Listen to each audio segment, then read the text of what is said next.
up, people? Hello. We're gonna continue reading Passerine. Give me a second to get that Minecraft music I had up yesterday. Because it was good music. And it fit well. Okay, there. Now it should be heard. Alright. Pretty sure we were at chapter 5. I know I'm at chapter 5. We were at chapter 5, right? Okay. I'm gonna put it to the main now. I need to make sure that it's actually... No, it wasn't. Okay, give me a second. I need to have my things so you guys can actually see the story. There we go. Alright. Time to finally continue reading again. Wow. Okay. Notes. Death and depictions of grief. If that is not good for you, please get off the stream. And please... Because I don't want anyone to be hurt in any way. Okay. Chapter 5. Pushing the spear into your side. Again and again and again. Alright. I already read like half the chapter. Just so that I wouldn't cry on stream while reading it. God, this is so loud in my ears. I need to get the stream volume slightly up. Okay, there we go. I don't know if that's too loud though. Maybe. I don't want it to be too loud. Okay. He first held Tommy in a sunlit room. He had come earlier than expected. It was such a small thing, so much smaller than his brother had been. The midwives had told them there was— oh my god, please, no. Too loud. That song was called Door. Too loud. Door. Yeah, I don't know why I find that funny. Okay, let's restart this. He first held Tommy in a sunlit room. He had come earlier than expected. It was such a small thing. So much smaller than his brother had been. The midwives had told them there was a chance they could lose him within the hour, and his wife had cradled the newborn against her chest, sobbing against his pale skin. "My baby," she cried. "My little fighter, be brave, Tommy, be strong." But Tommy was so still in his mother's arms. Pilza had stood at her bedside, watching her coo and cry at a baby that did not stir. He had lived a million lives, and all its miseries combined could not compare to the pain of being a mourner at his son's birthbed. And as the minutes churned on, heedless of the growing abyss inside his chest, he found that he could not even cry. It was a sadness too big for tears, a grief too infinite to measure. And when his wife had offered the baby to him, to give him the chance at saying goodbye despite her own despair, Filza did something that he would never forgive himself for. He hesitated. He looked at the silent bundle in her arms, dead before he could even live, and felt the fracture in his heart glow. This was the fate of humanity, eventually. It did not matter if Tommy lived to the next year, the next decade, or the next breath. He would still one day die, bitter and numb and hateful of the world. Philza wondered if it would be better that Tommy died now, before Phil could grow to love him more. People mourn the beauty of a wilting rose, but an unblooming bud would give a quieter heartache. But Tommy wasn't a flower. He was Tommy. He was Phil's son, and he loved him now as much as he could love him later, though later might never come. But his arms were made of stone. They would not rise as much as he willing them to. If he held Tommy now, he knew he would never let go. He would follow his baby to his grave. And then there he was, Sneaking past the guards and the midwives, passing under a grieving god's notice. He climbed up into bed, smiling at his mother, apparently oblivious or immune, as often starry-eyed children were, to the anguish that coated the very air of the room. "Is this my brother?" Wilbur asked, leaning over the baby in his mother's arms. "May I hold him, mother?" A lump formed in Phil's throat. He turned away before Wilbur could catch sight of his face, and when he turned back around, Wilbur had Tommy in the gentle crook of his arms. The sunlight slanted over them, and Phil wanted to remember them like that forever. Sorry if you guys can hear people in the background. His two beautiful sons, immortalized in gold.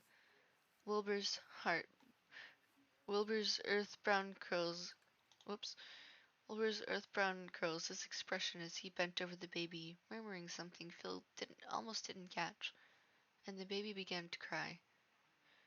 Wilbur pulled back, astonished, his face drawn in awe. "What is it?" he asked friendlily. "Did I do something wrong?" "No," Phil sobbed, falling to his knees before the three of them, his lovely, laughing wife, his kind, bewildered Wilbur, and his loud, shrieking Tommy. "You did everything right, my boy. You're perfect." Now, Wilbur held his brother, a baby no longer, but still so, so small, to his chest. As they walked through the quiet, empty camp, Wilbur spoke the words he'd first spoken to his brother all those years before, over and over like an enchantment or prayer to bring him back to life once more. "I will love you forever, I will love you forever, I will love you forever." But this time, Tommy didn't wake up, and Philza was still made of stone. He walked the ruins alone. Night had fallen, but the moon and stars were hidden by heavy clouds, cloaking the earth in darkness. The sky itself was in mourning. Tomo moved through the gloom, the torch in his hand, creating shadows that seemed to reach out towards him like helpless ghosts. He stepped mindlessly over the rubble. Sorry, guys. Give me a second.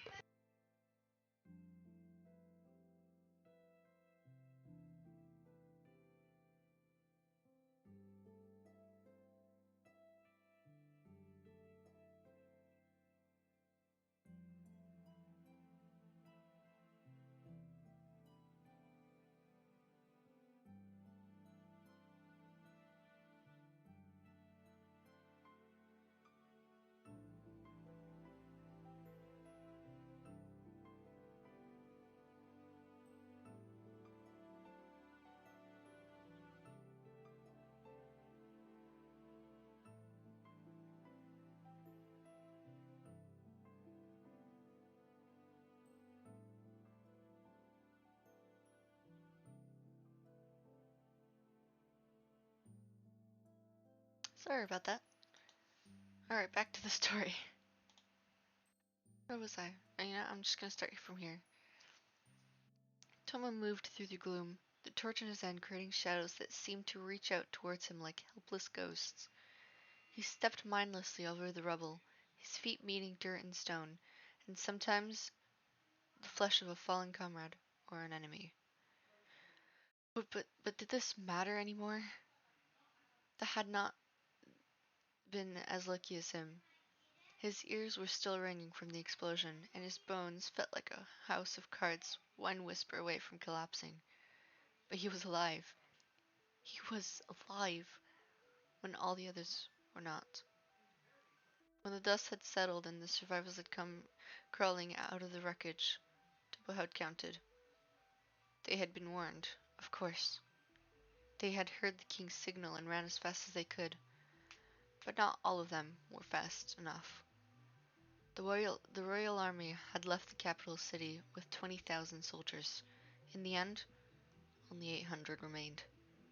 Not all of them had been lost to the explosion. Most had already been dead by the time the mountains fell, slain by enemies and their cavalry. But the smell of sulfur still hung in the air like an accusation, following Tobo as he made his rounds. He was meant to be looking for other survivors, but Tobo had come to know a thing or two about lost causes. He walked this valley for days, and all he'd find were broken remains of two armies, a mass graves that would honor no one. In a century, people would be walking the land again and see only green hills blooming with blue flowers. The prince was dead. That was what they were saying. Killed in the final moments of the war, its last casualty. A month ago, Tubbo had watched the prince laugh on a balcony, his fate lit from within. Now, there was no light left anywhere. Overhead, the clouds broke open, and the heavens began to weep.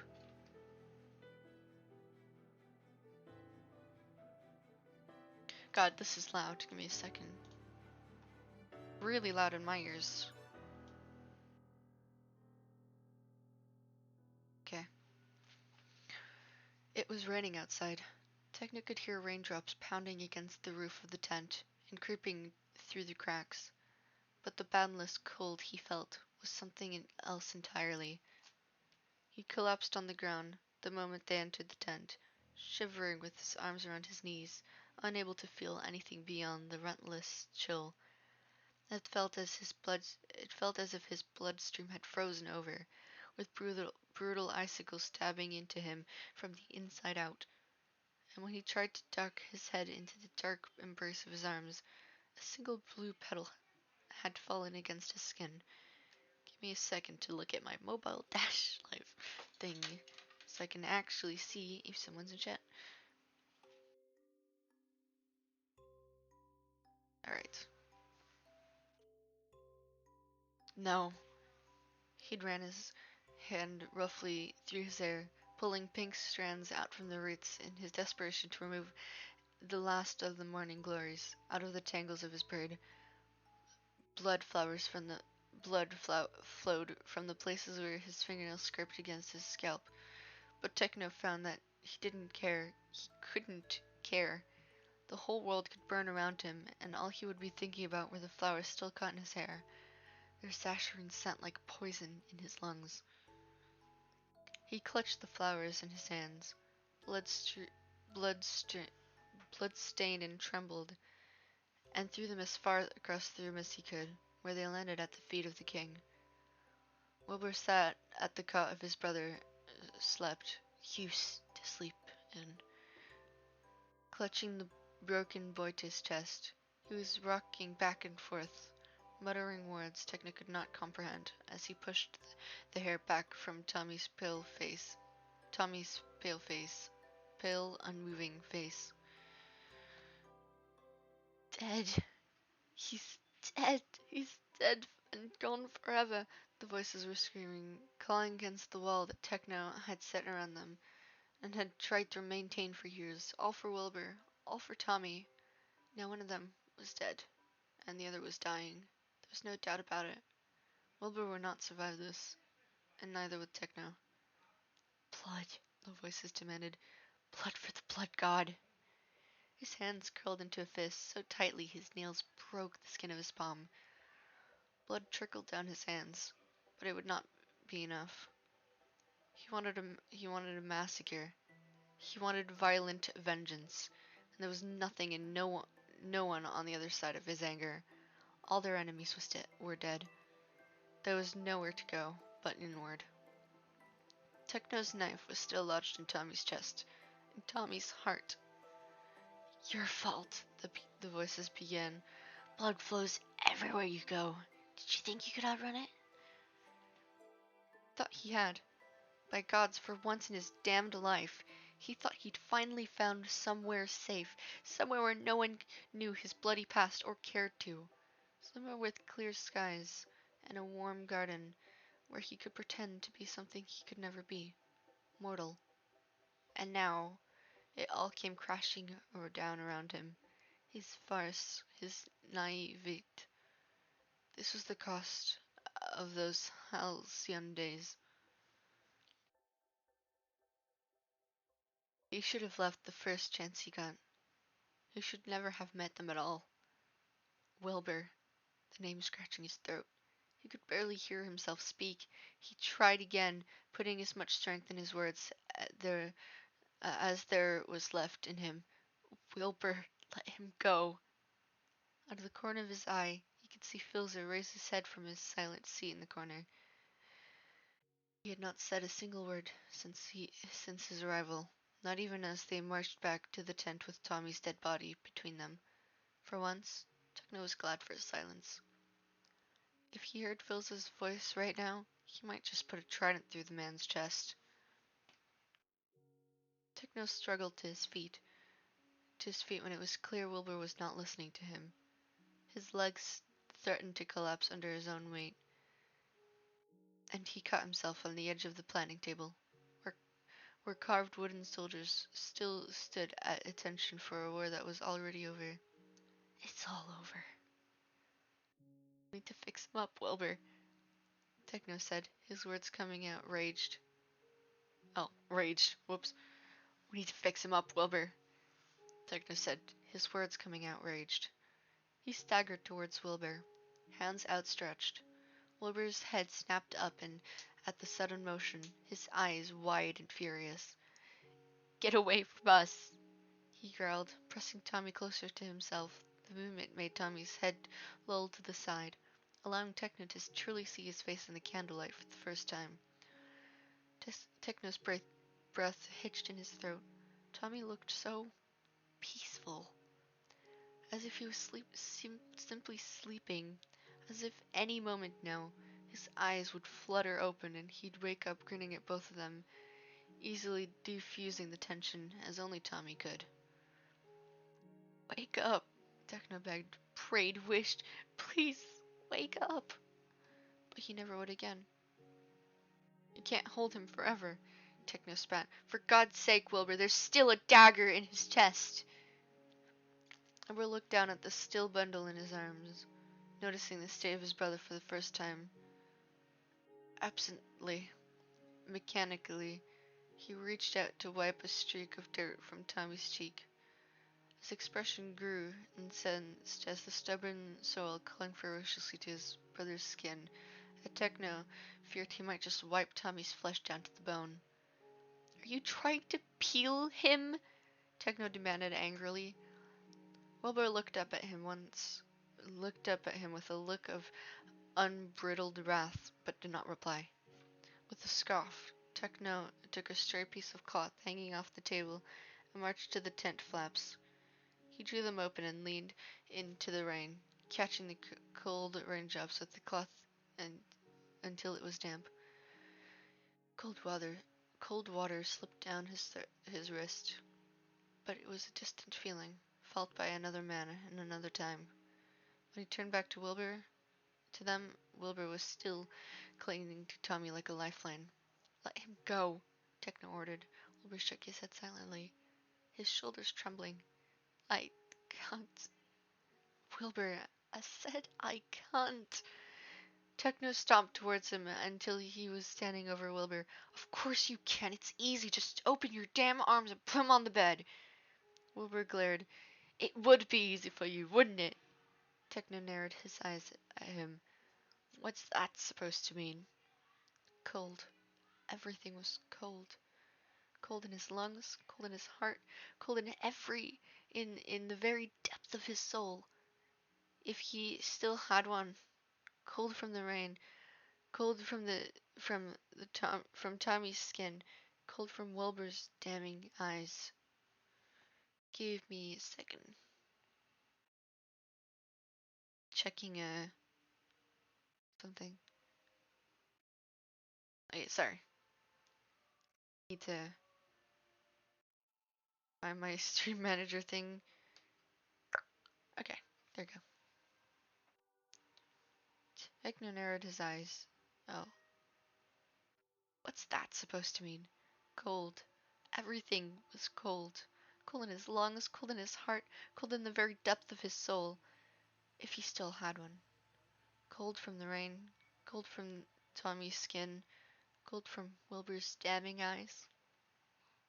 Thunder cracked in the distance. It was going to be a long night. It's easy, he'd say. Just open your arms. Wilbur didn't know if he wanted to laugh or wail at Techno's world. There was nothing easy about anything anymore. Every breath left like inhaling broken glass. Everything thought was a raging shriek. There was blood in his mouth from where he'd bitten the inside of his cheek, just to keep himself from screaming, and by gods did he want to scream. He wanted to tear the whole world apart with his bare hands, burn it and salt it, leaving nothing behind, not even one whisper of what once was. It did not deserve even the memory of Tommy. You heard me, Wilbur hissed at the man standing before him, both of them glowering but not truly seeing each other. Everything comes easy to you, doesn't it, blood god? Techno's brows drew together in anger. You don't go. You don't get to throw that back in my face. Not tonight, not after everything I did for you. Wilbur's arms trembled. He looked down at his brother's sleeping face. Sleeping? He isn't sleeping. He's dead. Dead. With the rattling breath, Wilbur traced the curve of Tommy's cheek, stopping where it used to dimple when he smiled. And then Wilbur looked down at where a knife still jutting out of his chest like a violent reminder. Fresh tears stung his eyes, and he tried desperately to blink them away before they could fall. And still, a rebel tear found its way down his face, carving his dirty cheek in half. That is so loud. So loud in my ears. Okay, it's not loud for you guys. Alright. Death. Such a small word for such a big thing. Wilbur hadn't even wanted Tommy on the battlefield in the first place. He had planned to leave Tommy at the castle, where he would be safe, behind the walls, and his own personal army of guards. But Techno, God's damned Techno, had talked him out of it.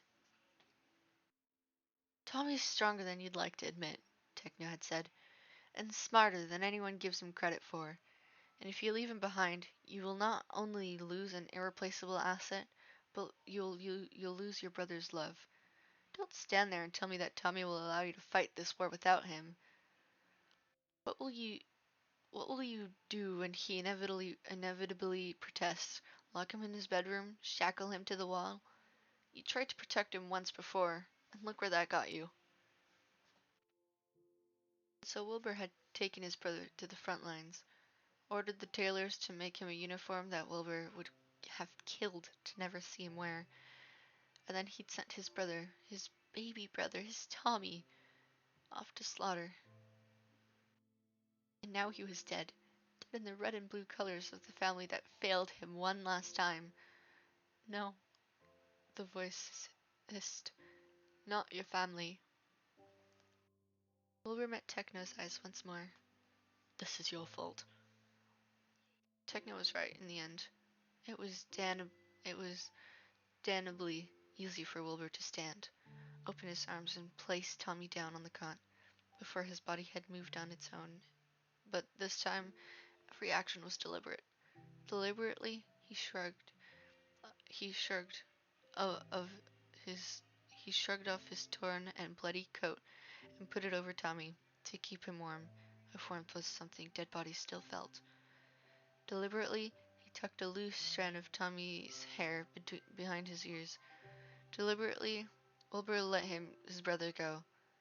Deliberately, he turned and faced Techno. Anger, it seemed, was a stronger emotion than sorrow. Technoblade's eyes were gleaming in the flickering candlelight. He still held a wet cloth in his hand, but he clutched it so ferociously Wilbur would not be surprised if it was merely shreds by now. Be very careful, Techno drawled, of what you're about to say to me, Wilbur. You told me to bring him here. Wilbur flung the accusation like an arrow from a bow, watching it strike its mark. And you were their target. We're all just collateral fucking damage for all the shit you've done. Oh, I didn't read that right. And you were that target. We're all just collateral fucking damage for the shit you've done. The past caught up to you, Technoblade. Why the hell did you have to bring us all down with you? Thunder crashing around them like vicious war drums, followed by a flash of lightning that bathed everything in a ghastly glow. Technoblade and Wilbur stared at each other across the flower-strewn gap that grew between them with every word, and there were two ghosts in limbo, twin stars drawn to each other's collapsing gravities. They were going to destroy each other tonight, and Wilbur was going to enjoy every damn minute of it. I told you, Technoblade growled. I told you I would take care of them, didn't I? I could have stopped this at the border, but you wanted to play the peaceful dignitary even when the bloody facts were right in your face. We're saying you're right in the face. Wilbur remembered that day clearly. The day the first of the spies' reports had come in, confirming that the voices had been whispering tauntingly for weeks. Wilbur, as always, had called for Technoblade's advice, and Technoblade had read the massives once, looked up, and simply said, I could kill them all. Wilbur had flinched. Techno, that's not. I could. You know I could. Technoblade had leaned over his desk, meeting Wilbur's incredulous stare with hazy eyes. Just say the word. Wilbur had not. They'd argued, like they'd never argued before, like they were arguing now. Technoblade had left, slamming the door of Wilbur's office with such force it rattled the books off his shelves. And not even a day later, the Green Army had massacred an entire city at the borders. Had Technoblade been right then? Was Technoblade right now? Wilbur found it didn't matter. He didn't care anymore. All he wanted was to rip and tear. His fury was not discriminate. Ah, Technoblade. Wilbur shook his head ruefully, always choosing violence at every turn. Technoblade inhaled slowly. You don't know what you're talking about. Oh, don't I? Wilbur watched Technoblade's features twist in surprise and grim anticipation, quickly hidden by a veneer of indifference. Did he know what was coming? Did he fear it as much as Wilbur was eager to twist the knife? Tommy didn't know about where you were going off your little nighttime escapes, but I do, Wilbur finally said, finding a grim sort of delight in the way Techno froze on the spot. Did you think I wouldn't notice? Did you think I wouldn't ask questions or follow you? You're an idiot, Wilbur, Techno said, his words nothing less than venomous. Wilbur only smiled in the face of his fury. Did you at least have fun murdering your way through the woodlands, Techno? He'd been 17 when he found out. In truth, he didn't even know how he'd arrived at the forest. It was exactly like the first time he'd ever seen Techno leave, all those years ago, when the raging voices had followed him into the dark, and he'd woken up somewhere with no recollection of who'd he'd gotten there. But all his confusion had quickly been replaced with fear as he spotted Techno moving between the trees, stalking after something crawling across the forest floor. Or not something. Someone. Wilbur had pressed himself against the trunk of a tree, his hands clamped over his mouth, barely able to breathe as Techno's prey begged for his life. And then he'd heard the distinct sound of a sword being freed from its scabbard, and one scream, and then a wet thud. That was all, before Wilbur passed out once more. When he awoke, he was in his bed at the castle, his heart thudding in his chest but completely unharmed. He'd taken a deep breath, glad to brush it off as a nightmare, before he noticed the single green leaf clutched in his hand. He'd never spoken of it, until now. Go on then, Wilbur said as Technoblade simply stared at him, breathing heavily. Tell me you've changed. Tell me I don't know what I'm talking about. Tell me you aren't the same bloodthirsty god from the stories. I expected you, of all people, to understand.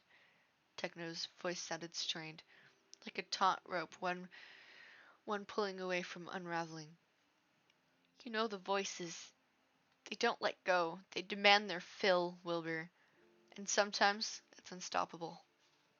But I've been trying so goddamn hard. There it was, the crack, the hairline. Fracture slowly fissuring into something more. If you really were following me, you know I haven't killed anyone for years before today. I stopped. I fought the voices off, even if it took everything from me. You think you got me pegged, Wilbur? All you needed to define me by define me by was you and Tommy. But go ahead and find other definitions, if that will make you happy. Let's see if I have anything left in me to care. That made Wilbur pause, if only for a second. Then where have you been going? Looking for your father, Technolate spat, and the words fell between them like a dead weight. Wilbur turned towards the man in question, but his father had not moved in ages, stuck sitting with his head in his hands, oblivious to the thunderstorm around him. Not one word, not one move. Of course, he thought bitterly, taking in his father's slumbered shoulders and the obsidian wings tucked close around him. Why would I expect anything different? Wilbur wanted to feel anger at him, wanted his vision to go red every time he caught a glimpse at his father's golden hair in his periphery. But he only had his pity. Wilbur had not seen his father in years. But looking at him now, he didn't see the cold, distant king of the past. He only saw a pathetic excuse of a man, someone who'd abandoned his sons, who only returned after all the hard decisions had been made, after Wilbur had been forced to make them. He didn't want to spare a single thought more on returning after the hard decisions had been made. Oh, whoops.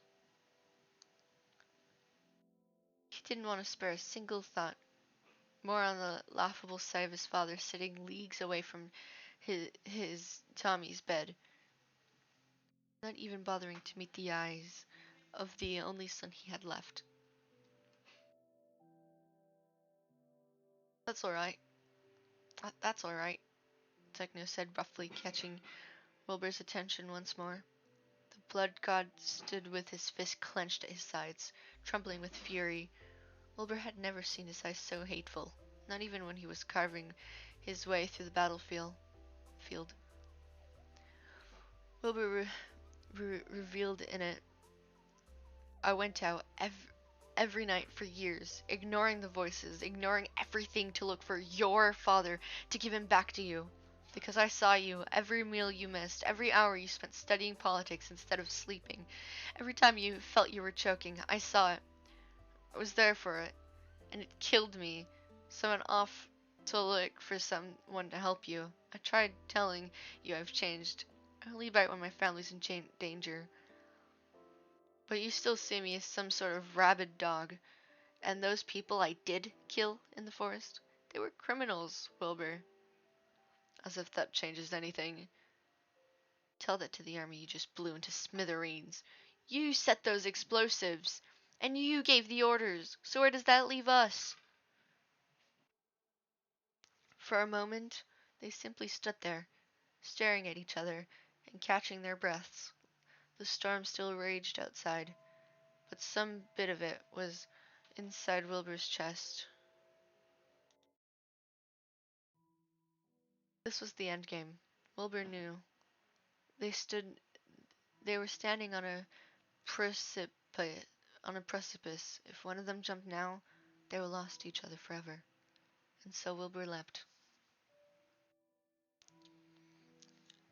Maybe it was better Tommy died before he found Maybe it was better Tommy died before he found out what you all he said slowly, deliberately. You must be happy. At least now he'll never get the chance to know what sort of monster you truly are. Technoblade moved in a flash. Wilbur had anticipated it, but still couldn't help a gasp of surprise as Techno barreled into him, sending both of them sprawling on the ground. Wilbur's head cracked against the packed earth, but the sting wasn't a welcoming one. Technoblade kneeled over him, his fists curled around the collar of Wilbur's shirt.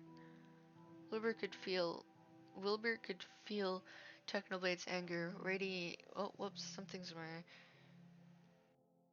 Technoblade's anger radiating from him like heat from a raging forest fire. But when he looked into his old tutor's eyes, he could only see his own wretched smile reflecting back at him. Technoblade pulled one fist back, his entire body trembling. Go ahead, Wilbur said. Prove me right. There was a split second where Wilbur thought Technoblade would simply leave, like Wilbur had always known he would, eventually. And then his fist collided with Wilbur's face. There was a sickening crunch and a lancing pain, and Wilbur knew, from the amount of warm blood dripping down the side of his face, that Technoblade had broken his nose. Wilbur leaned back, looking up at Techno with wide eyes, Technoblade staring back at him with equal shock, the anger briefly embed, ebbing from his face to reveal a genuine worry. I Technoblade began, but Wilbur cut him off with a derisive snort. That all you got, blood god? He said, and promptly kicked Techno off of him. Techno went flying and crashed against the cot behind him. Wilbur's breath caught as he watched the cot tremble and then collapse. No! Technoblade reached his arms out, but he wasn't fast enough. Tommy's limp body fell to the floor with a hollow thud. For a moment, all was quiet. There was only the distant rumble of thunder. So far away now, Techno and Wilbur simply stared at Tommy's body lying in the dirt before them, like abandoned refuse, like a toy, once loved, now broken, discarded by careless toddlers flicking fickle hands. He hated himself for it, but his first instinct was to search the room for his father. He met his father's eyes, as the old king slowly rose from his seat, his mouth a thin line of disapproval. Always disapproval, the voices hissed. Even now, especially now. Wilbur wrenched his gaze away from his father's, only to be met with Technoblade's. His pale face, a study in grief. What the hell did we just do? Technoblade whispered, almost too quiet to be heard over the pounding rain. But Wilbur was already rushing to his feet before Technoblade could say another word. Wilbur ran. Don't. The warning was soft, but brooked no argument. Techno stopped at the edge of the tent, where he'd been readying to chase after Wilbur, turning towards the sound of Phil's voice. Phil's had gathered Tommy's body into his arms, but he was looking right at Techno. He needs his space, Phil continued, his blue eyes almost gray in the dim light. How would you know? Techno wanted to say, but his gaze fell and caught on Tommy's. What was left of his anger evaporated into mist as he took in the state of his pupil. I want to reread that just because I like it. What was left of his anger evaporated into mist as he took in the state of his pupil. The blood and mud still on his skin and clothes, the daggers still protruding from his small, unbreathing chest. Phil held the boy with infinite gentleness. Tommy's head nestled against the crook of his arm. Tommy's cheeks pressed against his chest, exactly like how one would hold a newborn babe. Techno wondered when the last time Phil had held Tommy like that, if Tommy even allowed him to get over the age of 3, and realized it did not matter. A father's arms never forgot the shape of a child. Not that Techno knew anything about being a father or being a son. Techno nodded begrudgingly at Philza, and we need to clean Tommy. Phil looked down at the body in his arms, his expression cloudy. I suppose we should.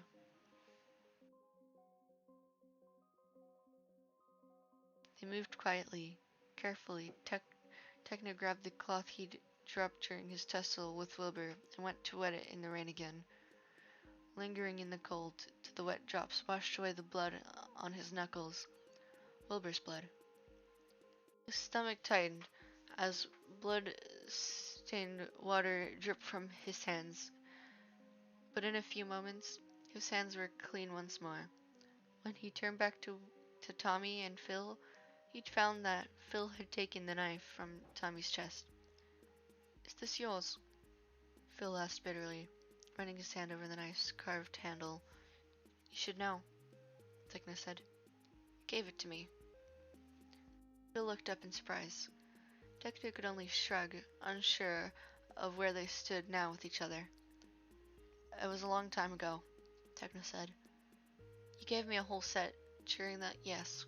Techno cut him off. During that time. For the first time, Phil seemed to look his age, ancient and weathered by his endless years. Techno could see him remembering it all, their empire of blood and glory, broken only by silent months of warm companionship.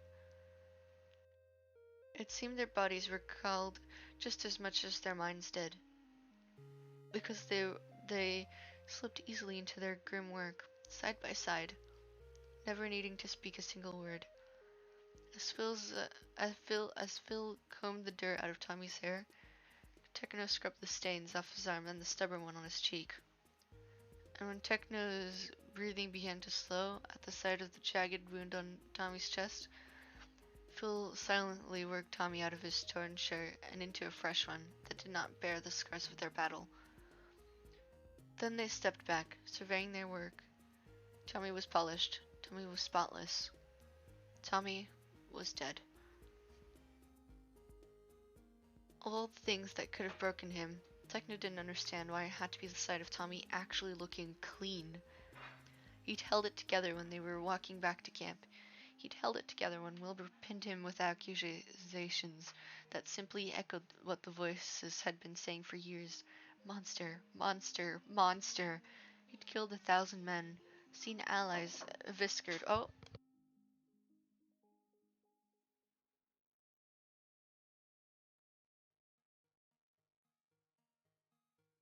Sorry, Mom walked in. Can I continue? And then I'm probably going to take a little break to eat. Because I have not eaten. Still. Okay. Where was I? Okay. Give me a second. Monster, monster, monster. Killed 1,000 men and seen allies viscered. Is that what the word is? Flip. Whoops. I did not mean to open Roblox. Please. No. Not Roblox. I didn't mean to do that. Okay. He'd held it together when Wilbur pinned him with accusations that simply echoed what the voices had been saying for years. Monster, monster, monster. He'd killed 1,000 men, seen allies eviscerated, and witnessed the fall of kingdoms. He'd seen Phil's and Neil. He'd seen the world end 100 times over, watched its people rebuild it over and over, while he stood back, helpless, wanting to scream at them for being foolish, but also yearning,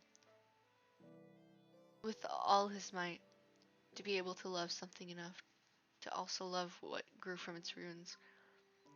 And looking at Tommy's peaceful face, what was fine, that was finally what finally, fine. Oh, wait, what? And looking at Tommy's peaceful face was what finally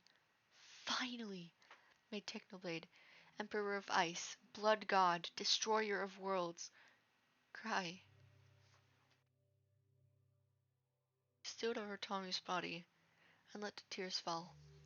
He felt himself come undone with grief and guilt, misery and madness, and all at once he understood. He understood the anguish in the war god's eyes. He understood the pain of the widows and orphans he'd left in his wake. He understood the agony of an entire world brought to its knees before a merciless god, and he felt it all. A hand closed around his trembling shoulder. Techno. Phyllis's voice was a distant thing. We need to talk. Talk? Techno whirled around, shrugging Phyllis's hand off his shoulder. The other god simply backed away, giving Techno his space.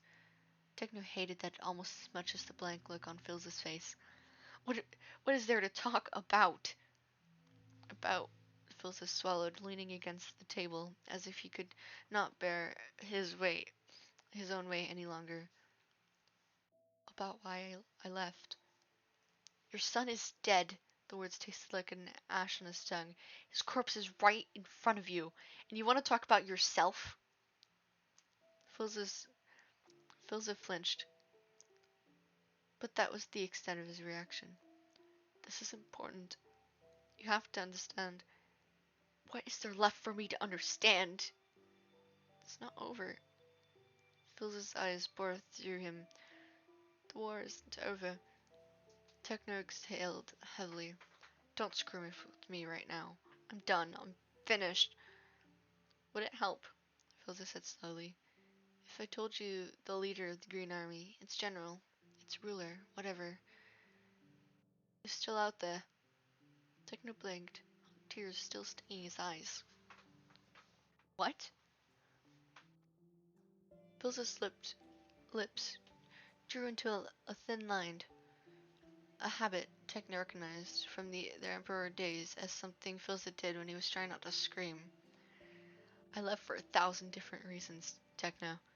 When she died, I just knew. Through the pain, though the pain of losing her was more than I could bear, I knew something worse would come. And it did come, sooner than I expected, but it came.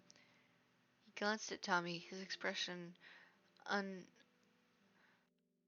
uh, undecipherable.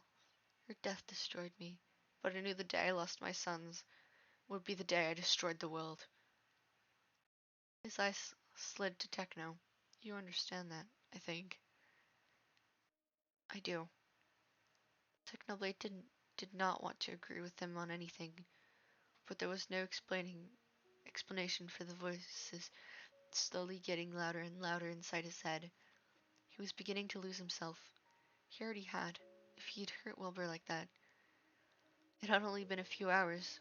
There was no telling what he could do, what he would become later. He stared at Philzo, for once, realizing that the Angel of Death might be called that for a reason. We gods are different. Our grief is infinite, but so is our power.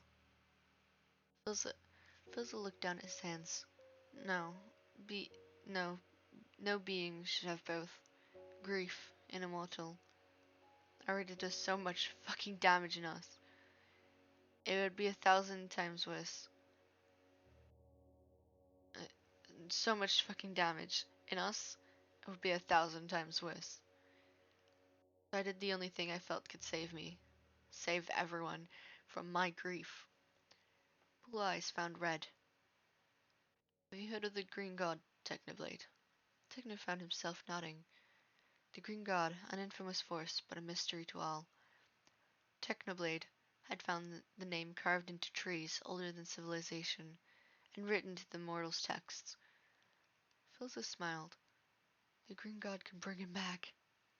The rest of the world fell away, and in its place, hope. That's why. A single tear, the last of its kind.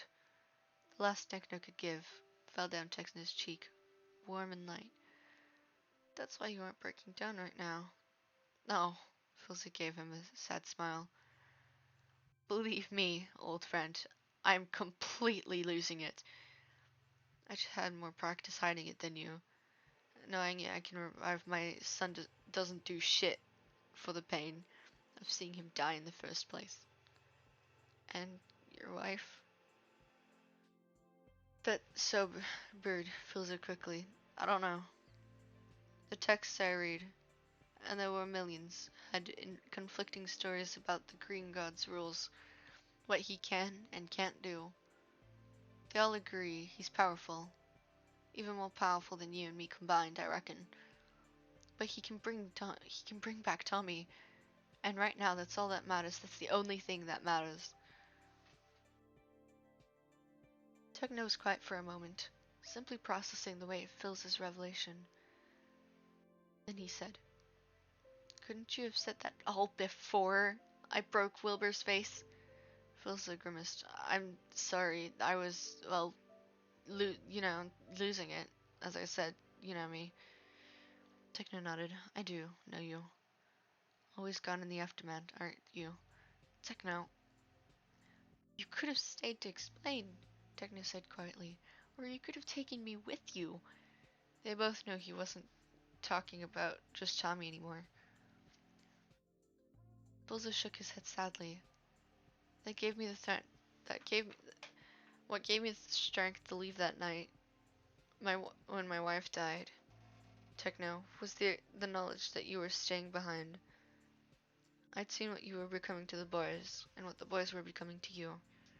I knew I could leave, because they hide you. But who did I have, Phil? Techno demanded. Phil's eyes widened. Techno, that's me and you. Techno went on, not hearing anything beyond the pounding of his own heart. That's what you said. So we were go. So well. That's what you said. That's what you said. So where were you when I was crashing through an entire library's worth of books of history and politics and God's damned etiquette just to fit in a life I never asked for? Where were you when Tommy was waking up from nightmares almost every night and when Wilbur was pulling his hair out over being king at 16? Where were you when the voices got so loud for both of us that we had to take turns reminding each other to breathe? There was a sharp crack, startling both Techno and Phil. They looked down at the table Phil's had been leaning on, only to find a chunk of it had broken up clean off in Phil's hand. Oh, Techno stared uncomprehendingly at the cracked piece in his hand. He looked hopeless at Techno. What do I do now? Techno crossed his arms. Apologize, for one thing. For the table or for leaving? At Techno's unimpressed look, Philza winced. Sorry, that was my awful attempt at humor, I suppose. He took a deep breath, dropping the broken piece from his hand. I know I have a lot to be sorry for, he began. Techno sighed. There's going to be a but now, isn't there? But, Philza continued, meeting Techno's disappointed stare head on. Something close to sadness flickered over his face. We have the rest of our lives for my atonement. I will apologize to you every minute of every day. Once this is all over, I will stop trying to make it up to you, but it will have to wait once we're safe, once we're all home. He glanced pointedly at Tommy, then back at Techno. Like I said, this war isn't over. The Green God is still out there, and this was simply his invitation. An invitation? Techno thought about the thousands of corpses, enemy and ally, bur buried underneath the rubble of exploded mountains, his trident and whip still slick in blood. What about the war god? Said. What had the war god said? I'm merely a pawn in this game. Is this all a joke to him? Philza nodded tightly. He's more god than the both of us. You calling me immortal, Philza? That depends. Phyllis smiled gently. Do you still think of it as an insult? Techno did not reply. Instead, he turned towards the front of the tent. The rain still raging outside. Someone needs to find Wilbur. Philip found him at the edge of the hill, leaning over a cluster of blue flowers, the rain pouring over his shoulder. He seemed numbed to the he seemed numb to the cold, to everything entirely. But when Philza spread his wings over him, keeping the downpour away from his dark eyes flickered to his father there just for a second, just for a heartbeat. But it was an acknowledgement, which was more than Philza could ever hope to deserve. Techno's words echoed in his head, each syllable leaving bleeding wounds that Philza would never show. Techno had already suffered so much, too much. Phil would rather die than add to that. Whatever apology he could come up with now would be meaningless, a small, pathetic scratch against an iceberg of his own making. Actions, after all, spoke louder than words, and Philza was nothing if not a man of actions. King at 16, Techno had said, as if it was the worst thing to be. Now looking down at his son, Philza knew it to be true. Wilbur was holding his own head in his lap, in the dark. Phil could just barely make out a jagged, barely healed scar on his palm. He wanted to ask a million things at once. Are you okay? Who did that? What happened? Will you ever forgive me? Will you forgive me? Will you forgive me? But he held his silence, even if it was the second most painful thing he had ever done. He waited, and waited. He would wait until the end of the world, if that's what it took. And then eventually, Wilbur spoke. It really was meant to be. I'm sorry? Phil asked gently. Yeah, Wilbur said heavily. You should be. Well, why didn't you visit? Wilbur asked suddenly. Overhead lightning arched across the midnight sky. Phil finally allowed himself to look, really look at his son. His jaw was sharper, his shoulders broader, but underneath the blood and grim and the haunted eyes, it was still his boy.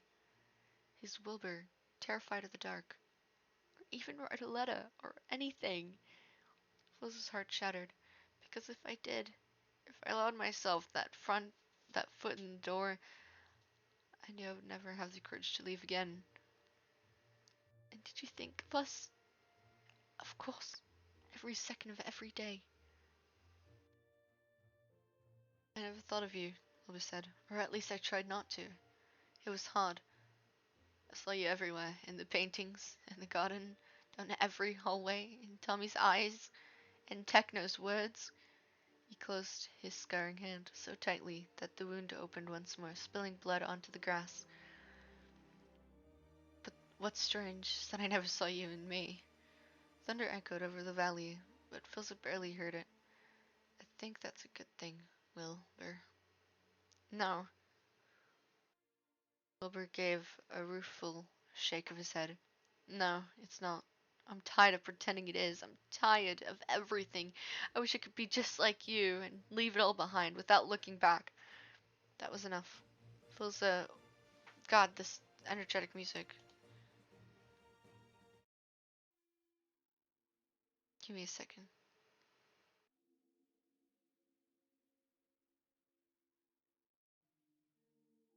Okay, sorry.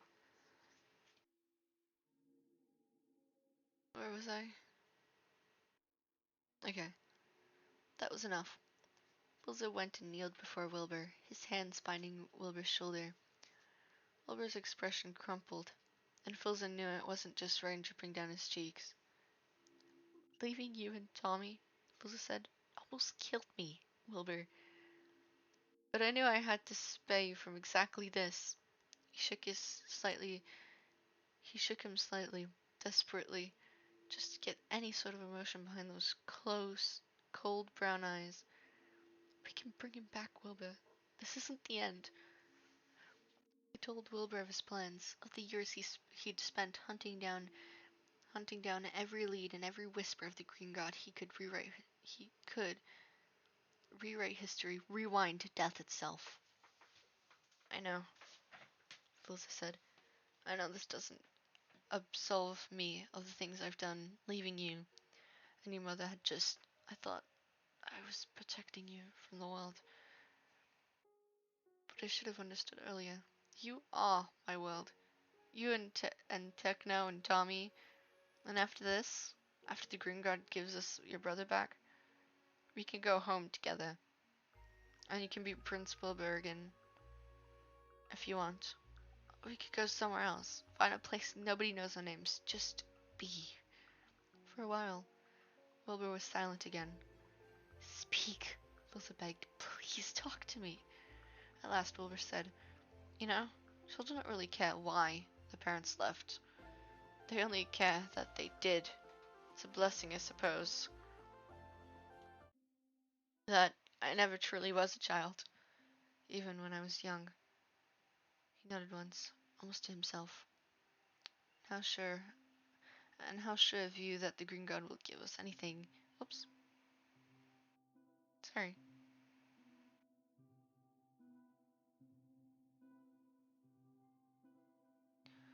And how sure, and how sure are you that the Green God will give us anything after all he's done? Because I'll make him, the Angel of Death vowed. Oliver scoffed.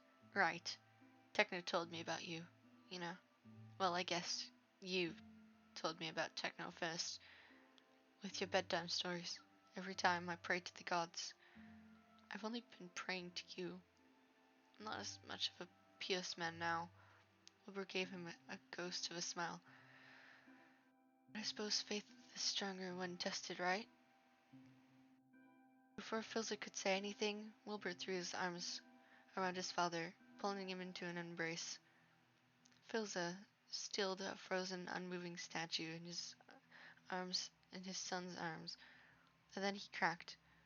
He leaned into Wilbur, his own arms going around Wilbur, pulling him close. He still remembered the last time Wilbur had allowed himself to be hugged like this by his father. He was older now, and heavier, but that would never matter. Phil had, Phil had never forgotten his initial hesitation at holding Tommy. The shame would follow him forever. But after that, he promised to hold his sons for as long as they wanted to let him, and he swore never to be the first one to let go. Phil had spent 9 years, 10 months, 3 days, and 16 hours away from his eldest son, and now, in the rain, in the dark where nobody could see him cry, he was finally home. Wilbur buried his face in his father's shoulder, clinging on for dear life. This isn't forgiveness, he whispered. I know, Filza whispered back. And you have a hell of a lot of explaining to do. I know. And when we get back, and when we get Tommy back, you'll have to bend over backwards to appease him. That boy holds grudges longer than I do. I know, Wilbur, I know. Wilbur felt naught against him. Then that's where we'll start.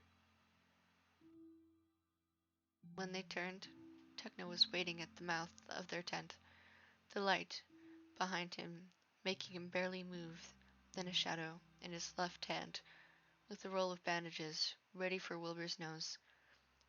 Wilbur found himself grinning, a quip already on his tongue, but was silenced as Techno crossed into the rain and wrapped Wilbur in his arms. Wilbur sunk wordlessly into the god's embrace, and both of them were finally warm. Forgiveness came easily with brothers, after all. The Angel of Death looked on quietly. He would not be welcome for this moment. Not when there was too much behind the three of them. But still... Oops, give me a second. But still... Uh, them still. But he knew someday he would be again. One day. The four of them would be together in a home full of sunlight, looking forward to the distant time. Those finally felt peace. Inside the tent, a golden-haired prince slept on. You finished the fifth one. Yay. Ah! Okay, we'll read the notes. Well, folks, I know this chapter was just a lot of talking, but don't worry. That just means all action has been stored for the next and last chapter. A lot of loose ends have been tied, and that means it's no holds barred from here on out. Thank you all so much for your comments. Blah blah. I read them and appreciate all of you. Thank you for reading. Dude, this is so good. I have chapter 6. One more chapter after this one.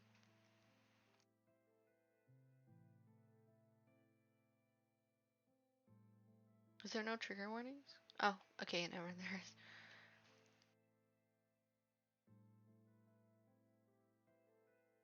Okay, let me read the notes. I'm not going to read the summary. I decided I don't anymore. Keep calm, this isn't the final chapter yet. While looking on the finale, it got so long that I decided it would be better for both me and you guys, the readers, if I cut the grand finale into two. This chapter and the final chapter coming in a few weeks.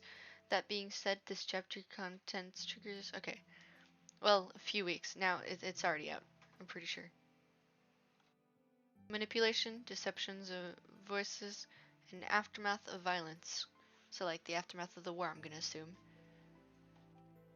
Now I will be right back. Because I need to go check if it's time for me to eat.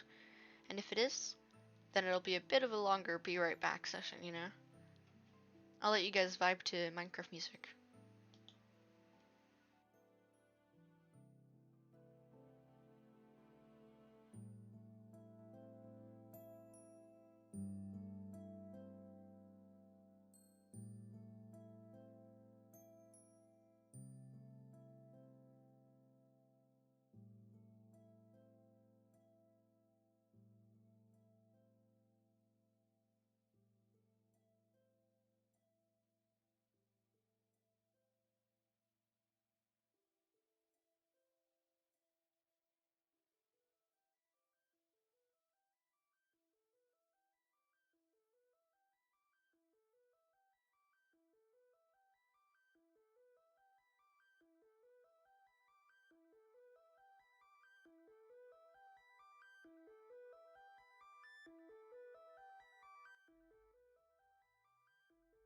Okay, we have to do this quick because I want to finish this stream, and I decided no eating until I'm done. All right, back to reading. Okay. So anyway, if these things, by the way, manipulation, deception of violence, and aftermath of violence, is too much for you, please stop watching the video or stream. I don't know if I'm pretty sure I'm going to be uploading this to YouTube. So yeah. Hi YouTube people. There would be no speeches this time. Tubbo knew. Instead, they formed a grim line, like souls waiting at the gates of the underworld, where they would find either judgment or absolution. The only sounds were tired murmurs and quiet thuds of the survivors' soldiers of the Royal Army piled what remained of their camp into carts and wagons. Both the wounded and the dead were placed gently on beds of hay, with blankets covering the worst of their injuries. A futile courtesy for an army that had been worse just the day before. They found a few survivors during their search last night, but as Tubbo had feared, they there were mostly corpses to carry back. Sometimes not even a whole body, sometimes just an arm, a leg, a single strand of hibiscus pink hair, a wrinkled hand, still clutching a blood-stained broadsword. A few volunteers would stay at the valley to continue the bleak search. But for most of the royal army, Tubbo included, it was time to head home. Home. He'd only left a few weeks before, but he could barely conjure it up in his mind. It seemed to him like everything before the war was a vague, unfamiliar relic preserved being fogged glass. As much as Tubbo pressed against it, he could he could only see hazy glimpses of what laid behind. A fractured memory of a quiet town, a small house in the outskirts of his family. He'd left for the war in the middle of the night, with only hastily scribbled letters left on his sister's bedside table to explain where he was going. What he wanted to do, I'll protect this kingdom, protect you. He wondered if she could still recognize him when he could no longer recognize himself. Wasn't that what was family? Wasn't that what family was for? Weren't they supposed to know him, even if, especially if, he felt like a stranger to his own body? Tubbo tipped his head up to the sky, letting the faint rays of dawn warm his frozen limbs. There had been a terrible storm last night, but the only traces of it were the dewdrops clinging to grass and mud slick beneath Tubbo's boots. He shook himself out of the reverie. There was more work to be done. There was always more to be done. Slowly, Tubbo weaved around the bustling panoply of people and carts, helping where he could, trying down boxes of supplies, feeding the horses and checking their bridles, rewriting someone's arm sling, anything that kept him moving, anything that distracted him from the gnawing feeling in his gut. He looked over his shoulder at the valley behind him, expecting to see a green-clad soldier crawling across the rubble towards him, reanimated by vengeance. But there was nothing. Nothing but open air and flock of birds circling lazily overhead. Carrion crows of vultures, didn't matter which. They would be feasting well today.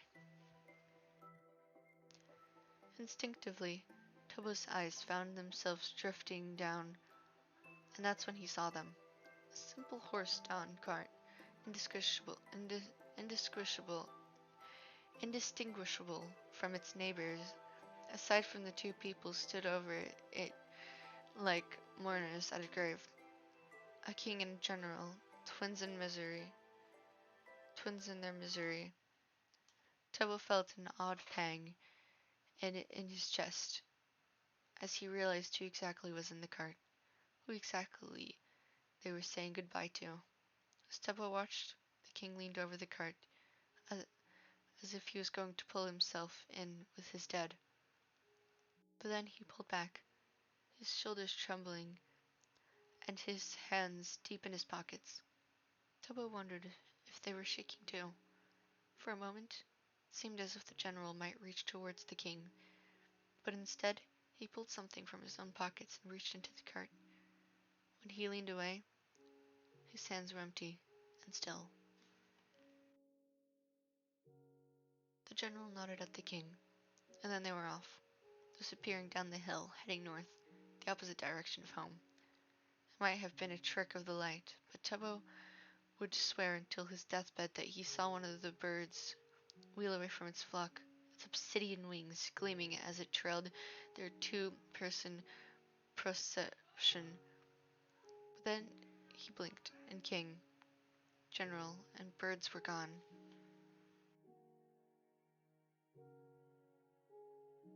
And though Tubbo knew the affairs of royalty were not his to investigate, he found himself walking towards the cart, pulled forward by a gravity he could not ignore. And between one breath and the next, Tubbo was staring down at the face of a dead prince. Tubbo had seen his 100 corpses. They'd fallen against him during the battle, or he'd pulled them free from rock and dirt. But few had looked as peaceful as the prince in death. was almost as if he was sleeping, his mortal wound hidden by his clothes and the red and blue coat tucked up to his chin. His head rested against soft hay a shade darker than his own golden hair. Tubbo could almost see himself shaking the prince awake, and the prince would blink drowsiness from his eyes. Ask Tubbo who he was, and Tubbo would say, a friend. And maybe in another life. That wouldn't be a lie. Oh. Tubbo's cheeks felt warm. He knew he must be crying, but he knew he must be sad. For whom? Who was even mourning? His kingdom's prince, yes, but the harsher truth, a stranger whose laughter still faintly echoed in Tubbo's head like a remembered song from a distant childhood. A stranger who'd gambled his life for his kingdom and lost it, a heartbeat away from victory. This bitter thing could even be called that. A stranger that felt like no stranger at all, but a stranger nonetheless, Tubbo reminded himself. Through a blur of tears, Tubbo saw the general had left behind, tucked gently behind the prince's ear, like a final offering, a single yellow rose. It would be a long journey. It had taken the Green Army more than a month to make the same trip. But as Techno had pointed out, they'd be slowed by their foot soldiers and their sheer numbers. Techno and Wilbur had neither. With the 2 horses Techno had smuggled from the camp, they could maybe have half the time if they rode like hell, but it wouldn't be fast enough for Wilbur. Each minute was another where he hadn't saved his brother yet, and each second crashed against him like waves, wearing a cliffside down into pebbles and chalk. He was glad he didn't bring a pocket watch with him. Its constant ticking would have driven him into madness. As if you're not mad already, the voices cooed. But they were almost drowned out with the wind whistling past Wilbur's ear as he spurred his horse on faster, following the pink banner of Techno's hair flying behind him as he rode ahead. He tied his hair back in a simple knot. There would be no intricate braids for a long while, no flowers heavy with meaning. Wilbur had come to realize that death wasn't a single yawning chasm, but a collection of small puncture wounds, slowly tearing through the mundane. But he'd fix it. They would fix it. Wilbur had known at once that what the Green Army had meant by his invitation. There was one place he could be inviting them to, the place that started it all, the place that the voices whispered about in self-satisfied tones, where the Green Army had first struck the town at the northern border. It was only fitting that Wilbur's grand failure would be where he would rewrite the second. The Green God would bring his brother back, and all would be well. The specifics Wilbur would figure out later. For now, he would ride. The north was a brutal land.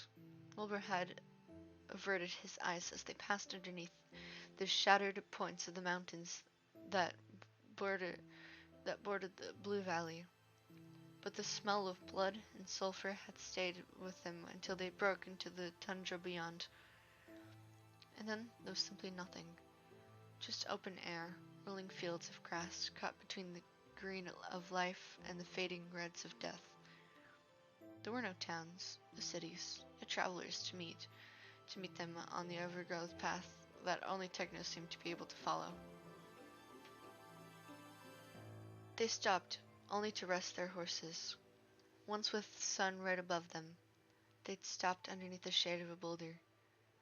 leaning against its craggy surface with their shoulders slightly touching.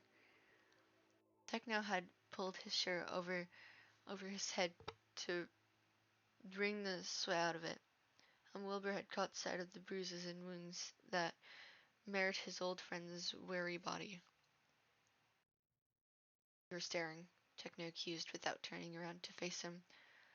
"Just thinking," Wilbur replied, his gaze catching a particularly nasty scar running down the length of Techno's spine. "Always thought gods were invincible. But you're just as breakable as humans, aren't you?" Techno scoffed, pulling his shirt over his head once more. "Maybe not just as. A killing blow for you would be a scratch for me. So whatever so whatever left those scars on you, they were awful then." Techno was silent for a moment. "I've lived a very long life, Wilbur," he finally said, glancing at Wilbur with an indecipherable gleam in his eyes. "Awful things come with the territory." Wilbur swallowed, unsure of where he wanted to take the conversation, but also unwilling to let go of the vulnerability that Techno so rarely shared. "But gods can be killed. Father Filza killed that war god." Neither of them missed the tremor in Wilbur's voice as he named his brother's killer, or the hesitation with which he said his father's name. But they both silently elected to ignore it. Techno took a tentative sip out of the water canteen, squinting into the distance as he thought. It would take a considerable amount of force to kill a god," Techno said slowly, with his brows furrowing. "And your father, Phil, he's that strong, huh?" Wilbur tipped his head back and searched the skies until he found the distant speck of his father hovering overhead. His obsidian wings spread wide. They had not spoken more than a few cautious sentences to each other since the night of his father's return, and Wilbur knew it would be a long time yet before he would look at his father without feeling like he'd been punched in the gut. Wilbur had built stories around the man for years, justifications and explanations and vicious scenes where Wilbur screamed at him until his very lungs gave out. In a way, Wilbur was disappointed, because Filza had turned out to be in the right. He'd left to save his sons, and now his abandonment has overweighed by the fact that he could bring Tommy back. How would Wilbur begrudge him for that? Wouldn't he have done the same? It was hard to hate someone when you saw sense in their actions. But damn it, if Wilbur wasn't going to try his best to anyway, this isn't forgiveness, he told his father. He never added a yet. Even the mere possibility of absolution, Wilbur thought, was more than Filza deserved. "I died years ago." Wilbur shot Techno a confusing glance. But Techno was still staring straight ahead, his eyes unseeing. "That's what the war goddess said, I think. I think it was easier to kill him then. I think he let us do it." Techno closed his eyes as a sudden gust of wind blew through the tundra, raising his hairs on the back of Wilbur's neck. Vengeance is a power. Vengeance. Vengeance is a powerful motivator, but it's like a fire.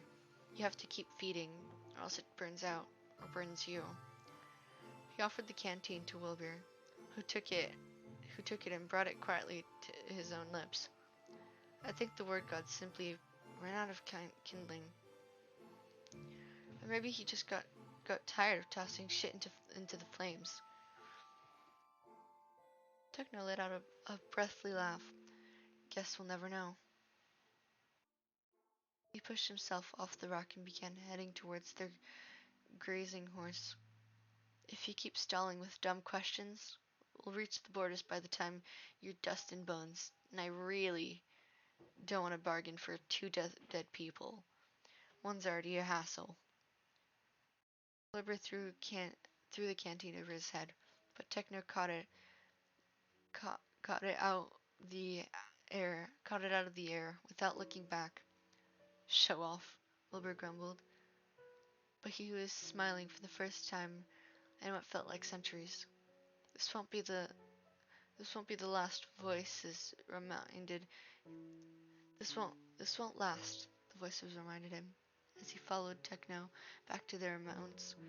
This stage is set for a tragedy, Prince. This hungry audience will accept nothing else. Screw you and your stage, Wilbur thought, catching Techno's eyes as the general hauled himself up onto his horse. Once upon a time, Wilbur would have cowered at the echoing threats inside his head, but now he stared right back at the monster, and he refused to be the first to flinch. And they rode on. They slept under the stars, or more accurately, Wilbur slept fitfully, tossing and turning with nightmares. It would be naive to think he could find peace anywhere, even in the oblivion of sleep. If it had been his call, he would have ridden through the night without pause. But Techno had vehemently vetoed the idea. Wilbur had tried to argue, but Techno was quick to shut him down with, You are useless to me, sleep deprived." Over the years, Techno had come to learn that the only way to get a man like Wilbur to concede was to cut deep and cut fast. But the way Wilbur's jaw tightened, Techno knew he'd hit his mark. He would apologize, but if he were to be honest, he'd do almost anything to get Wilbur to rest, despite the divinity in his veins. Even Techno could feel like he was fraying at the edges. He couldn't even begin to imagine what the past week had done to a mortal like Wilbur. Wilbur had begrudgingly slid down from his horse and laid himself on the cold ground of the tundra with a pile of blankets. "I'll keep watch," Techno said, knowing he wouldn't wake Wilbur until dawn. Wilbur nodded, knowing the same, and by the time Techno heard the telltale sign of winged gods descend, Wilbur was asleep. Techno spared Philza a glance as he settled himself against a pile of their supplies. His blond hair was wind-tossing, and his clothes ruffled. But for a man who'd spent the day closer to the sun than the high-soaring birds could even fathom, there was relatively nothing out of space, except his eyes. Techno had never seen a god more weary, but then again, he hadn't looked at a mirror in a while. "Already thinking about leaving again?" Techno mused. Rosa tore his gaze away from Wilbur sleeping. "No," was, was his simple reply. Techno stared at the man before him, wishing he could give Philza sighed as he sat down, crossing his legs under him. For a while, there was only the howl of the wind to fill the silence of the distant squawk of a bird hunting. "What? Give me a second."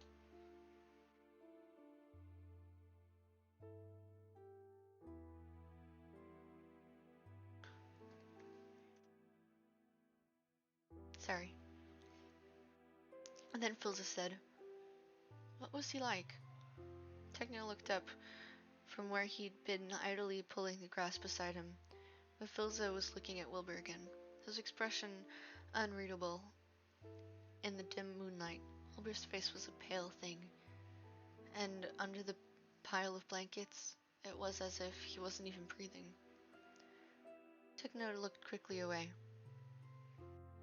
"What do you mean?" Techno prompted when Filza seemed content to just stare at his son until morning. Blinking slowly, Filza amended. Tell me, what was Tommy like when he was growing up? Techno's nail dug into the dirt. Neither Techno nor Wilbur had spoken Tommy's name. Filza hadn't spoken at all, mostly because he was determined to keep as much distance as possible between him and Wilbur. But for whose benefit? Techno didn't know. But now the name sat between them, as heavy as a curse, as hopeful as a prayer. Techno turned Filza's question over, threading the line between the truth and what he wanted to say. There was not much overlap. His son's childhood was a luxury Filza had squandered away from the moment he. His son's childhood was a luxury Filza had squandered away from the moment he wrote that pathetic excuse of a goodbye letter. And it would take more than a few weepy conversations during a storm to crawl back into Wilbur and Techno's good graces. Eventually, Techno shrugged. Tommy was Tommy. Filza nodded as if he understood enough. But how could he? He'd left when Tommy was 6 and returned just in time to watch Tommy die. Tommy had lived a life, however short, between those 2 points. Filza didn't know pretty, petulant, passionate Tommy, brave, bold, belligerent Tommy. He hadn't been there to watch Tommy grow up. He hadn't been there to teach Tommy how. That was all Wilbur and Techno. Techno pulled a fistful of grass from the earth and tossed it lazily into the air. The wind picked it up and blew it all north. Techno thought his words over until the grass leaves disappeared into the night. He was loved. That's the only thing you really need to know. Filza tipped his head up to the stars, and Techno turned away before the first of the tears could fall. Thank you, Techno.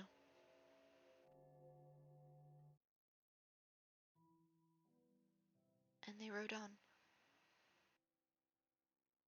And on a still and silent night, a different night, with the sounds of hoofs rhythmically striking the earth, a king turned to a god and asked, "What do you think death is like?" "Why do you ask?" What if he's... What if it's kinda to him? For a moment, the king was a child again, clumsy and terrified. Every shadow was an enemy, and every heartbeat his last. What if it's better than this? And the god looked up at the blue and purple sky, stars chasing each other, the dark like a billion wayward children, with only the distant snow-capped mountains in the horizon as a reminder of his earthbound fate. With the sweet air in his lungs and the steady trot of his steed, the god could almost see himself drifting between galaxies, wandering, but, for once, not alone. "Wilbur," said the god, "there's nothing better than this." And they rode on. The days turned into weeks, and Filza watched from the skies as the tundra changed from alpine to polar, green to white, grass to snow, cold to colder. They were getting close, and it was harder to breathe. Wilbur and Techno had let their horses go to the moment the ground turned slippery, and were now slowly making their way through the frozen wasteland. With Wilbur bundled in fur and fleece, it became clear immediately that Wilbur was going to slow them down.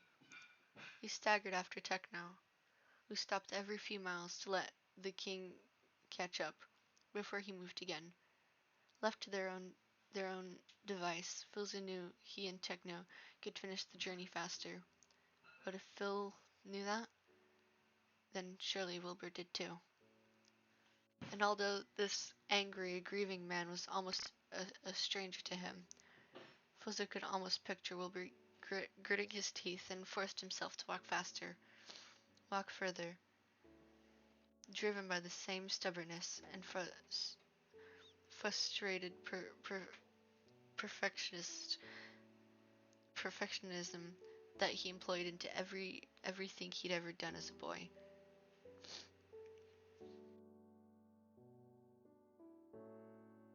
Fuzzer followed them closely, flying lower and lower. If either of them asked, he would tell them it was because the air was getting thinner as they headed further.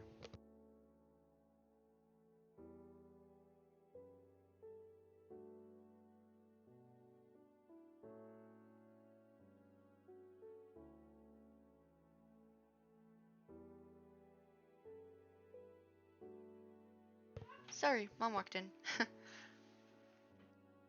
Where was I? Was I?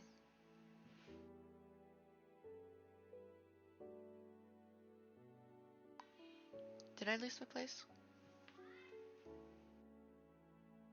Okay, now I am. Fizzle followed them closely, flying lower and lower. If either of them asked, he would tell them it was because the air was getting thinner as they headed further north, but neither of them did. Having filled the trouble of lying through his teeth, he'd lost count of how many times he'd caught himself looking at Wilbur, taking in his confident gait and his mess of brown curls and the dark lines under his eyes. He wished Wilbur would look back at least once. If his stare was cold and hateful, just so Philza knew, Wilbur could still see him. Most days, it felt as if as if he was mourning two dead sons instead of one. Techno was already a pink speck in the distance.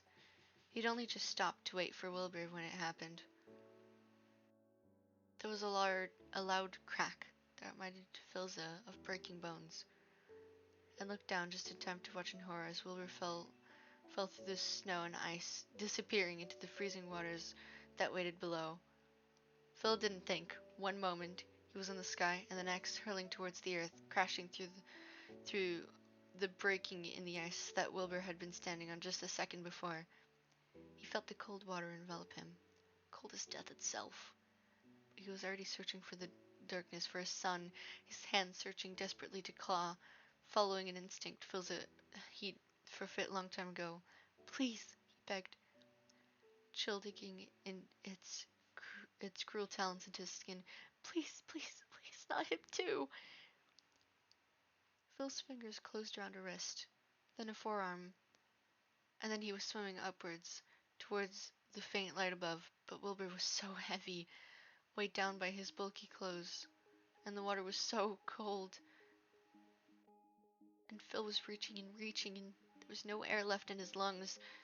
A hand closed around his own, pulling him up the rest of the way.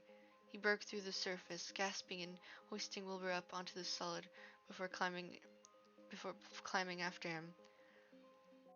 Phil dragged himself over where Wilbur was lying.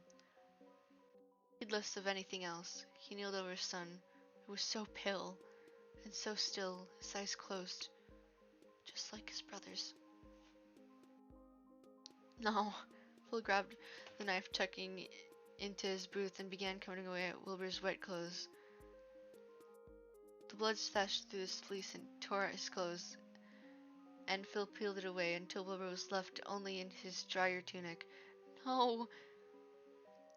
Phil curled his fingers around his opposite hand and began pushing down on Wilbur's chest, following the beat of his own frantic heart. No! Come on! Phil whispered under his breath, trying to keep count of the desperate compression, but unable to focus on anything but Wilbur's face, his dark hair dusted with white snow. Come on, Wilbur! Phil's Techno's voice breaking through the panic. We're going to break him! 18, 19, 20. Stay with me, boys, stay with me. 25, 26, 27.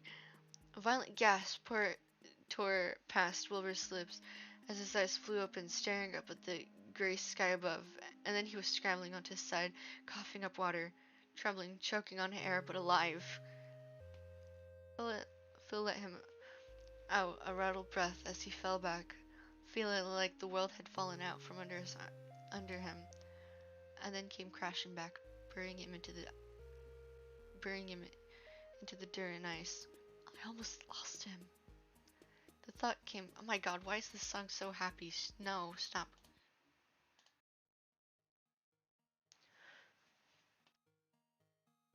Are you kidding me?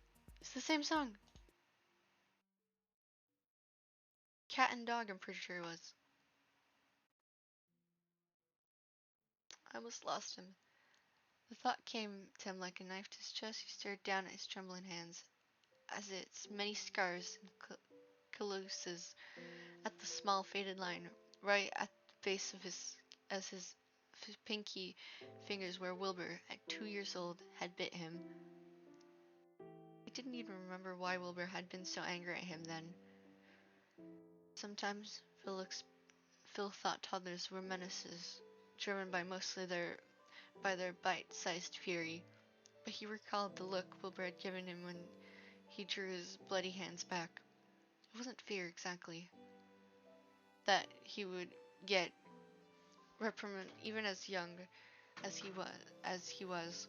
He knew, as all children should, that he would be loved enough to be forgiven for anything. It was regret that he'd hurt his father, or regret that he didn't bite harder. Philza knew. Philza never knew. It would look the same Wilbur was giving. It would look the same. It was the same look Wilbur was giving him now. A look that said, I'm sorry. At the same time, I would just die. I would die just to spite you. But the only thing Wilbur said out loud was a weak and tremulous, Father? Before his eyes fluttered open, and he slumped back against the snow, his chest rising and falling slowly. Asleep. Not dead. You have to get him out of the cold. Phil's eyes slid to Techno's. He'd almost forgotten the other god was there, kneeling on the other side of Wilbur. If Philza had not known him for centuries, he would have missed the way Techno's eyes hardened as he wordlessly collapsed his cloak and wrapped it tightly around Wilbur. Techno lifted the sleeping man into his arms, Wilbur's head lolling against his shoulders as he began walking purposefully across the tundra, once more, cautious this time, as the fickleness of the icy ground was staring after him, his pulse still racing, surprised by the gentleness with which Techno had taken his son from him. An old conversation rose to the shallows of Techno's memory. Between two mortals at the dawn of a new age, my people needed a leader, not a hunter, and I didn't bring you because I don't know when to be either. But this time, Philza did not know which of them the accusation was for. He looked up in the distance. Somewhere out there, there was a town. In that town, there was a god Philza had sacrificed his son's love for. A god that had the answers for every question Philza had ever asked himself. Even the question of whether it was all worth it. Was it worth Wilbur's anger? Was it worth a childhood Philza could not witness? Then Phil remembered Tommy, and the precious moments they had before he bled out into his brother's arms. And for him, Phil decided he would abandon 1,000 kingdoms, and his sons hated him for it. Then at least they would be alive to do it. And at least they would have Technoblade. The angel of death rose to his feet. They walked on.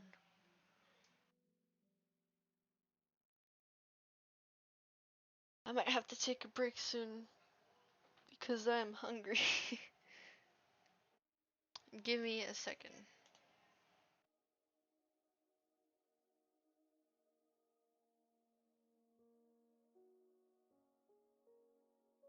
Okay, sorry.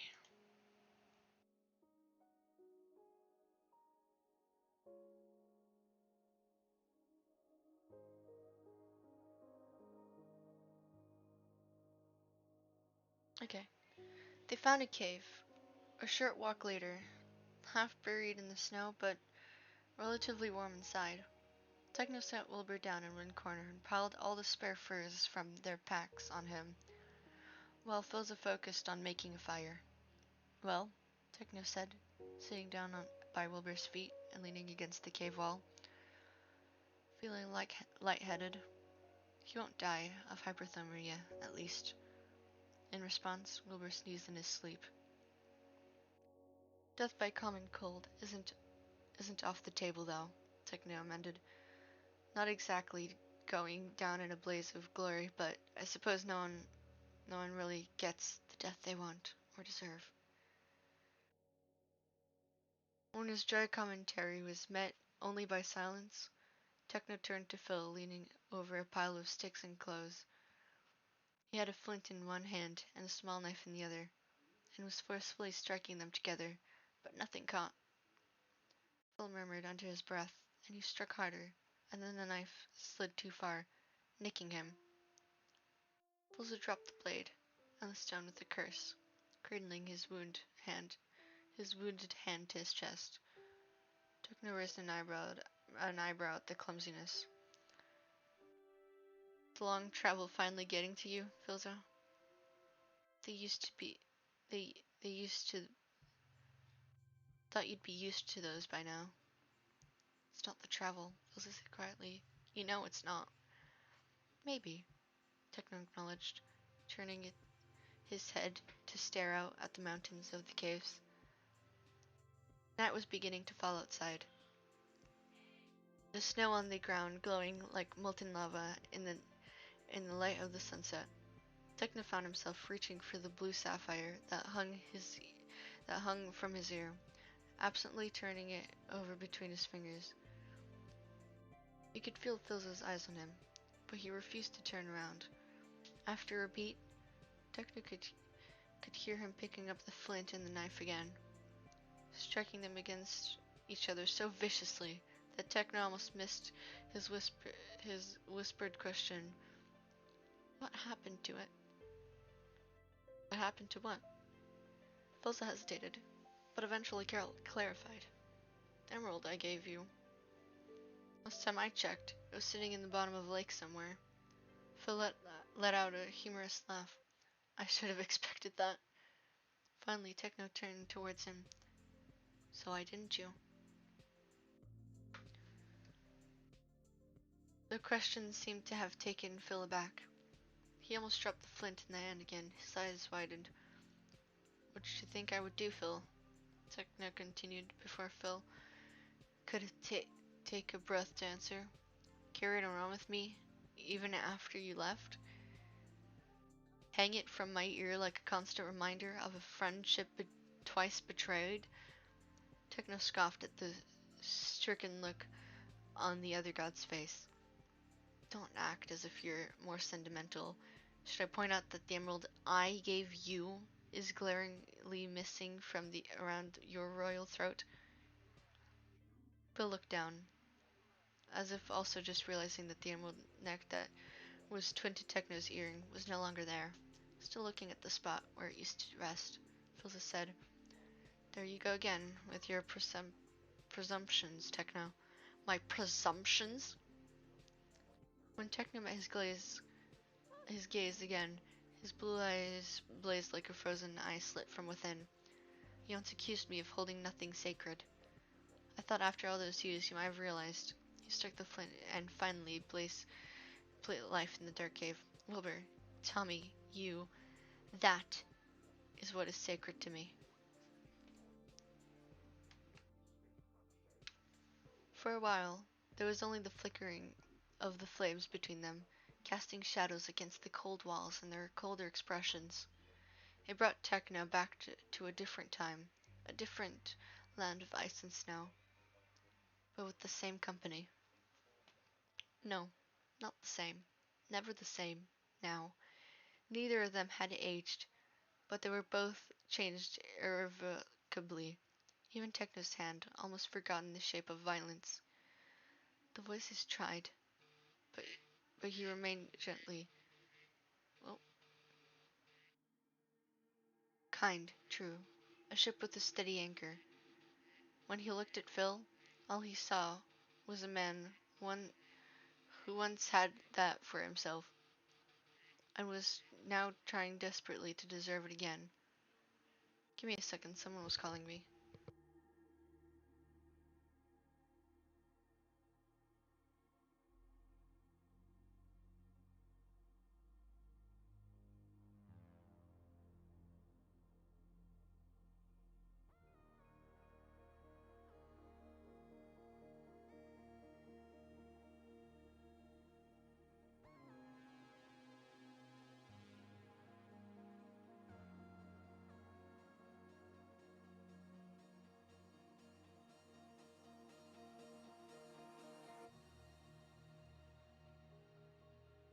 Okay, sorry, back.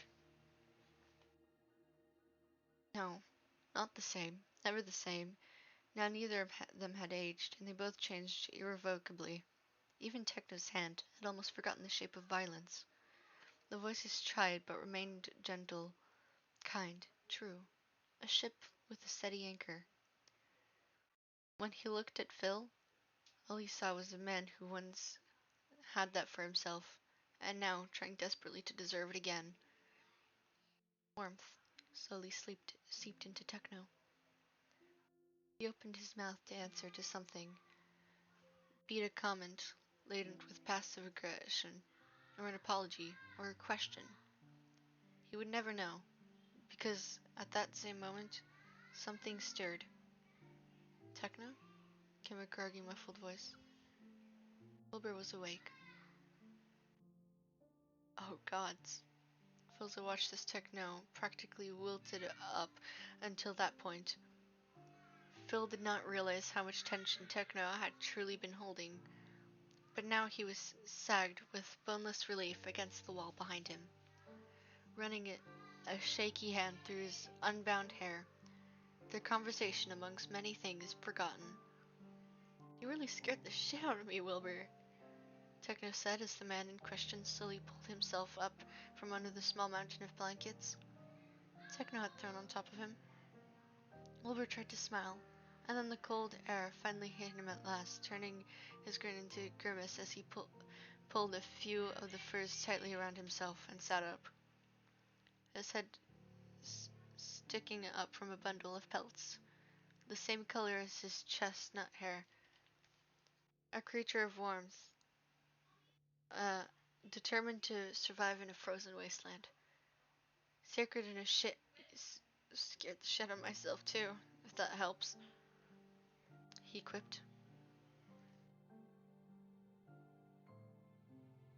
When he met Phil's eyes, it took all of Phil's willpower not to crawl to him and shake him by the shoulders, either to hug him or to demand if he was alright, if anything hurt, if anything was broken. Phil held himself impossibly still as Wilbur opened his mouth to speak. Perhaps a thank you, perhaps a acknowledgement, perhaps another whispered, Father? Do you have any water on you? Wilbur asked. Phil would take it. He would take anything. He reached for his pack and took out one of the canteens he'd filled with fresh water before the land froze over. He tossed it to Wilbur. He snuck a pale hand out of his cocoon of blankets and took a long, hearty swig. When he was done, he tossed the empty canteen back to Phil and retreated against the wall, his eyes shining as he stared into the flickering fire. So that was, Wilbur shook his head ruefully. That was definitely something. Yes, Techno replied dryly. You nearly dying was something. Wilbur shrugged. Well, we're a day walk away from the god that can bring me back to life anyway. So I don't think it hardly matters.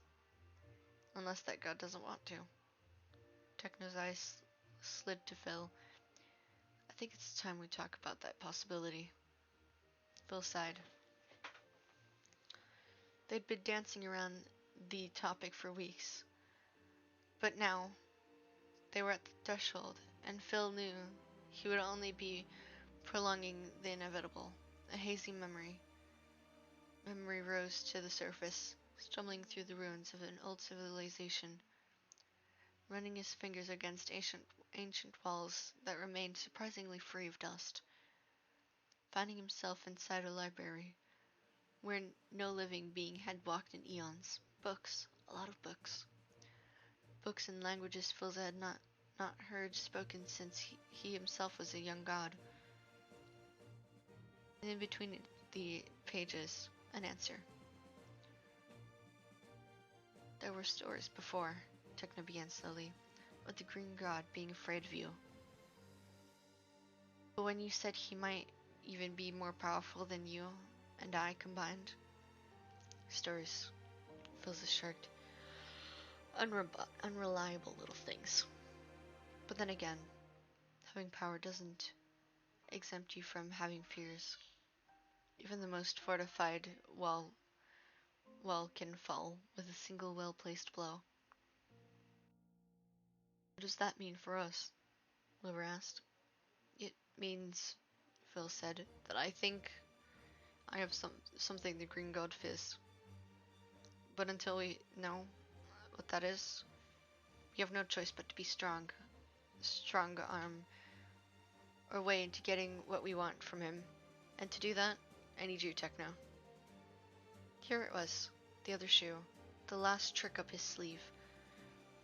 Found a way, Philza said, for someone to breach the realm of what it is possible. An untold power, strength to rival 1,000 godly armies. All we need are two gods, one to be its vessels, and one to be its vessel, and the other to be its sacrifice. Sacrifice? Wilbur and Techno said at once, one sounding incredulous, the other simply curious. Yes, despite the fire in front of him, all Philza could feel was a freezing cold. I need your godhood, Technoblade. There was a long pause, and then Wilbur's voice, sharp as a blade, cutting through the silence. But what will happen? What will happen to you? Philza opened his mouth to answer, then promptly closed it when he realized Wilbur was looking at Techno, the blood god, in turn. Looking lost in contemplation, when he finally met Phil's eyes, his expression was blank and merciless, as a bed of fresh snow hiding spikes beneath. Will I die? There was no emotion behind the question, just an objective. Phil shook his head. No, at least I don't think so. You don't think so? Wilbur repeated viciously. Techno's life is on the line here. Do you think you can give us a better answer than that? Wilbur, Techno said sharply, calm yourself. Let the man finish. You won't die, Phil said above Wilbur's protest, but you lose everything that makes you divine. Your strength, your invincibility, my immortality, Techno finished. I'll lose that as well. Yes, Phil said quietly. You will. Good, Techno said, stunning even Wilbur into silence. He seemed to consider his words for a few moments before giving a nod. The movement like a hammer slamming down on the final nail in a coffin. That's good. How are you so nonchalant about this, Techno? Wilbur demanded. You can. How can you sit there and tell me you're so willing to give up your immortality for your immortal life? Techno scoffed. Immortal life should be an oxymoron. He looked down at his hands, clenching and unclenching them in his lap. There's not much living to be done when you're immortal, Wilbur. And there comes a point when every person, immortal or otherwise, finally does everything they were meant to do. Everything that comes after is just additions. The only difference is that immortals can get to go. You get to finish your story, close your book. He took a deep breath. took a deep, rattling breath. I've always envied you for that. Are you done then? Wilbur asked, his expression caught between furious indignation and the fear of losing yet another brother. Do you think you've done everything? My life was fulfilling the day I met you and Tommy, Techno said. Everything that came after was an epilogue I frankly didn't deserve. After we get him back, someday, not someday soon, I hope, but someday, I want I want to get to follow you to wherever finished stories go. Wilbur's eyes shone in the gloom. Techno, he began, his words barely a whisper. But, Techno cut him off briskly, suddenly rising to his feet. There's only last resort, isn't it? I don't have to sacrifice anything until push comes to shove, right? He gave Phil's a pointed look until Phil nodded silently, hesitantly. Right. Well, I'll I'll go hunting for dinner. Try not to kill each other while I'm gone, and then Wilbur and Phil's that we're gone. We're alone. Techno ran until his lungs were free of smoke and cave and talks of mortality. He ran until he was a blur. Then then he ran until he was more blur than man, more air than body. He ran until he fell to his knees in front of the cracked ice that almost claimed the last life Techno gave a shit about. He stared into its dark depths, the shifting waters like a grim invasion. Technoblade never dies, the voices urged. Promised, cursed. I guess we'll have to see that, Techno replied, and began to laugh. Wilbur fell back against the cave wall, staring at the space where Techno had been just moments before. He was familiar with this side of his old tutor, so easily startled in moments of vulnerability, like a newborn fawn, just just starting to learn about a world capable of hurting it. My life was fulfilled the day I met you and Tommy. He sounded so sure as he said it. Wilbur wished he could say anything with even the fraction of conviction Techno had. It must feel so light, knowing your story ending. But Wilbur could spend 1,000 years wondering, and he would still feel like he was running out of time. A boy king, first, and then just a king, and then a brother far from home. Who would he be the day he died? Would he meet death clumsily, slipping into its arms at the age of 18, with his crown askew and his legacy secured? Or would it drag him, kicking and screaming into the dark, frigid water, filling his lungs, praying, Father, Father, save me, with no one to remind him, but two gods in a kingdom without a king. He did not even know how he would face them if he returned. Would they understand what he did in the Blue Valley? Would they know it was all for them? Would they care? King or Paria? There was there was only one other man who knew it meant to be both. Would you have done it? Wilbur asked. Once again, a little boy looking for approval in places he would never find it. Would you have buried them in all the rubble? His father stared at him across the flames, his blue eyes, Tommy's eyes, sparkling in the dim light. To save you? To save our kingdom? He shook his head. Your conclusion reached. It is a sign of your goodness that you hesitated. Uh, I would not have spared a single thought to it. How did you know if I hesitated? Because I like to think I still know my own son. Well, maybe I'm more than your son than you think, Wilbur said, because I didn't hesitate at all. The voices chuckled. Little killer king, you've finally grown into your role. For a moment, his father only stared at him. Then he said, I'm sorry. Wilbur blinked. What? I'm sorry, his father repeated, his voice cracking like thin ice, holding tumultuous waters beneath. I'm sorry you had to carry that. I'm sorry I was late. If I had been there with you, I would have pressed that button just so you didn't have to. Wilbur felt his chest tighten, like some curious giant was squeezing him between his palms, breaking him open and asking, What are you made of, little one? It wasn't a button, Wilbur said. I blew a horn. Did you now? The voices murmured. Father looked just as surprised as Wilbur felt. Right, I didn't know why. He shook his head, as if trying to clear it of cobwebs. Well, do you sometimes feel like you're an echo of something,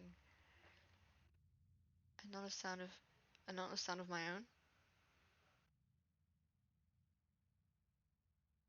Hello, person in chat. I'm reading Passerine.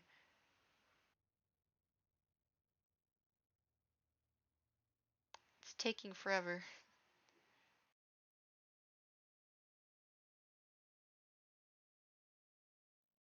Where was I? I think I was right here. Not a sound of my own. Wilbur chuckled darkly. Every goddamn minute of my life. For what it's worth, his father said, I am proud of you, Wilbur. Proud of who you are, and who you are now. That will never be in question. Thank you, Wilbur replied softly, and meant it. I spent I spent your childhood so clouded by worry. The words rang true in the cave, in Wilbur's heart. So afraid, always, that you would be taken from me. I had seen I had seen what the world was capable of. And when you began speaking of voices calling to you, sometimes I could not even look at you without being absolutely paralyzed by fear. How do I look at you, Will? Father had once asked. He dismissed the question before, insistent that it was disappoint that wrinkled his father's brows and tugged his lips into a frown. Now Wilbur thought he might be closer to the truth. His father had never been sad because of him. He had been sad for him. It was as if Wilbur had been looking through a fog to his childhood, and now it lifted, leaving only clarity. That was my own fault, Father continued, his eyes shining with tears. Whoops. His eyes shining. With tears, Wilbur noticed with shock. It was a strange thing, watching a parent cry. Everything was backwards, and yet everything was just right. If I ever made you feel inadequate or unwanted, or like you disappoint me, Will, I want you to know you could never do that. I have lived this life far more times than you could comprehend. I have built empires and kingdoms. I have been a warrior, a ruler, a wanderer, an architect, but the greatest title I have ever had the honor of owning was father. He smiled, even as a tear glistened down his cheek, or as Tommy used to call me, Dad. I miss him. The words broke free, tripping over themselves in their release. Wilbur felt his own eyes glowing misty, turning the world into a hazy blur of firelight. Miles and miles away from here, bundled in hay, and their familiar, whoops, I lost my place. Bundled hay and their family colors. His brother's body was heading home, but the rest of him lingered. Even in the bleak panic of drowning and freezing, he had been there, telling Wilbur to swim, and when his voice retreated in its wake, had been an immeasurable sadness. But even then, the sadness was good as Tommy himself had been. It was proof that once I love used to love used to grow in the hollow cavern of Wilbur's chest. I miss him so much, Father. In the dark, the god they called the Angel of Death said, I know, Wilbur. I also do. As do I. When the blood god returned with his cheeks aglow and pack full of fresh fish hunted from a king-sized hole in the ice, he found a father and a son speaking fondly of times long ago, long gone, their laughter soft and their face bright, for once. For once, there were more there were more things to be said than not, and moments of silence were few and far in between.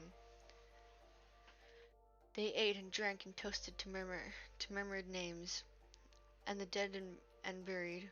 They told stories as people used to tell stories of an immortal hunter and a harbinger of death. They spoke of gardens and forests, apple orchards, and women whose son inherited her hair and eyes and heart.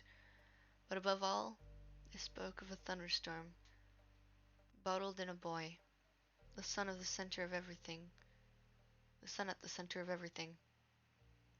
And if there was any ghosts that haunted their reminiscences, they kept their silence. We're almost there, Techno called out. It's just over this hill. He looked back to find Wilbur slowly making his way up the slope. Volza hovered close behind him, grimacing every time his son slipped or slid against the snow. Wilbur, in true Wilbur fashion, had decided he did not need any help, blaming his blunders entirely on his new fur-lined cloak, and not on his inexperience with maneuvering a frozen incline. If he weren't so sure, Wilbur would relate with an arrow to his shoulder. Techno would have laughed at his failing attempts.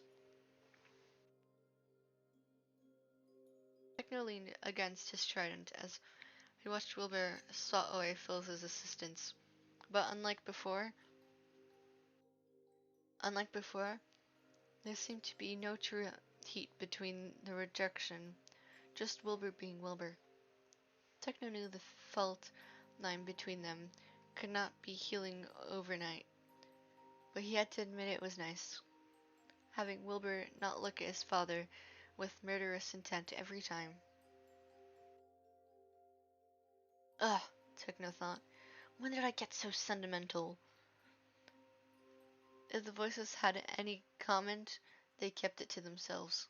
In fact, they had been quiet the whole day. It wasn't unusual for Techno to go days or even weeks or months at this point without the voices murmuring like noisy neighbors in the back of his mind. But this felt different, sinister somehow. It felt like the smug silence of an opponent that knew it had the winning hand. Gods, Wilbur, Technus called out, digging the butt of the trident deeper into the snow. This entire tundra will have melted before the rest of Techno's words trailed off, as he felt that the trident hit something too hard to just be snow, to be just snow. The sinking feeling in his gut, Techno looked down where the trident had struck, slowly moving the snow aside from his weapon, slowly but surely, unveiling what was hiding beneath his feet. Techno? Wilbur shouted, getting closer. Techno, what are you doing? Gods, Techno whispered. Gods and stars and shit. Because beneath the snow was a pale face staring and seeing up at Techno, its expression of a wide-eyed terror forever preserved by the cold. His heart hammering in his chest, Techno ran his crescent hill that looked what once was a bustling city, but now something else entirely. He could hear Wilbur scrambling up the hill behind him. He knew Wilbur would see it eventually, but Techno turned back around, catching Wilbur by the shoulder, before he could realize the full extent of the devastation. Wilbur, Techno said solemnly, I need you to know this isn't your fault. Wilbur's brows drew together. I don't... Listen to me, Techno demanded in a voice that had not used him, that, that had not used on him since they were tutoring people. We're here for one thing, and the one thing only. And if anything can get in the way of that, your self-doubt, your fear, your loathing, I suggest you leave them at the door. Right here. Right now. Do you understand? Wilbur's eyes hardened. I'm not a child. That wasn't my question. Wilbur shrugged his hands off him and gritted out. I understand. Before marching still up the rest of the way. How bad is it? Phils asked quietly as they watched Wilbur reach the crescent. Fucking bad, was all Techno said in response. Techno could pinpoint the exact moment Wilbur saw it for himself. He went rigid, his hands curling into a fist, the only indication that he was not a statue of frozen flesh and bones. When Phils and Techno joined him in the summit, Techno heard his fellow god draw a breath as he too took in the massacre below him. Burned bodies lying in a scorched snow, frostbitten corpses laid in careless piles or tossed against the city walls, bodies too small to belong to adults, blood scattered across the white landscapes like some arrogant child had taken a red paintbrush to a black canvas. Dozens, hundreds, thousands, the entire city presented like a gruesome welcome sign. Without a word, Wilbur slid down the rest of the way, his boots skidding against ice and snow. Phil and Techno exchanged a brief glance before they followed after him, and the three of them made their way through the carnage, none of them speaking or even daring to breathe. Techno had seen his fair share of ruthlessness, but this cut the bone like nothing else ever did. Perhaps... Oh, whoops. I didn't lose my place for once. Okay. Perhaps it was the careful, blank look on Wilbur's face, or the way Phil tucked his wings closer on himself, maybe remembering a different town, the first of the people he had sworn and failed to protect. Or perhaps it was because, somewhere along the way, their people had become Techno's people as well. Not soldiers, not warriors, just people. It was until they were past the city gates that Wilbur's knees finally buckled, and he fell against a lamppost, retching. Phil, retching. Phil was there immediately, rubbing soothing circles on Wilbur's back and whispering words too low for Techno to hear. He was too busy taking in the city, despite the massacre of its citizens just outside its walls. The city remained immaculate, in cobblestone streets and brick houses untouched. Through an open door, Techno could see a room forever frozen in mundanity, a table laid with now spoiled food. The chairs pushed away from it as if the family it was meant for simply walked away from it, not knowing they would never return. In fact, there didn't seem to be any sort of disturbance within the city itself. No food carts overturned, no doors thrown off their hinges, no marks on the ground where people could have been dragged. That little snow stuck in the ground bore no sign of violent trespass, just evidence of the entire city seemed to have willingly went to its slaughter. What the hell happened here? Techno thought. His hands tightened on his trident, almost snapping it in half. All of this, Wilbur said, staggering to Techno, said, all of this just to get us here? Not us, Foza said, coming behind him. Just me. I was getting close to something big. The green god called me back. Techno let out a bitter bark of laughter. Philza, don't tell me we're supposed to reason with someone who did this who do this just to invite you to his little playdate. We've done worse ourselves, Phil said, quietly making Wilbur freeze. To fight us, to enemies. You once fought any cause that would give you an enemy, reminded Phil, his eyes pinned to Techno in place. There was no accusation in them, just truth. That you would blanch now is proof of how how far you've come. But in a few minutes, Techno, I think we'll need your old heart. I know, I know. Techno mumbled, turning away from Phil's side. Don't send me immortal. Don't send immortal for God's work.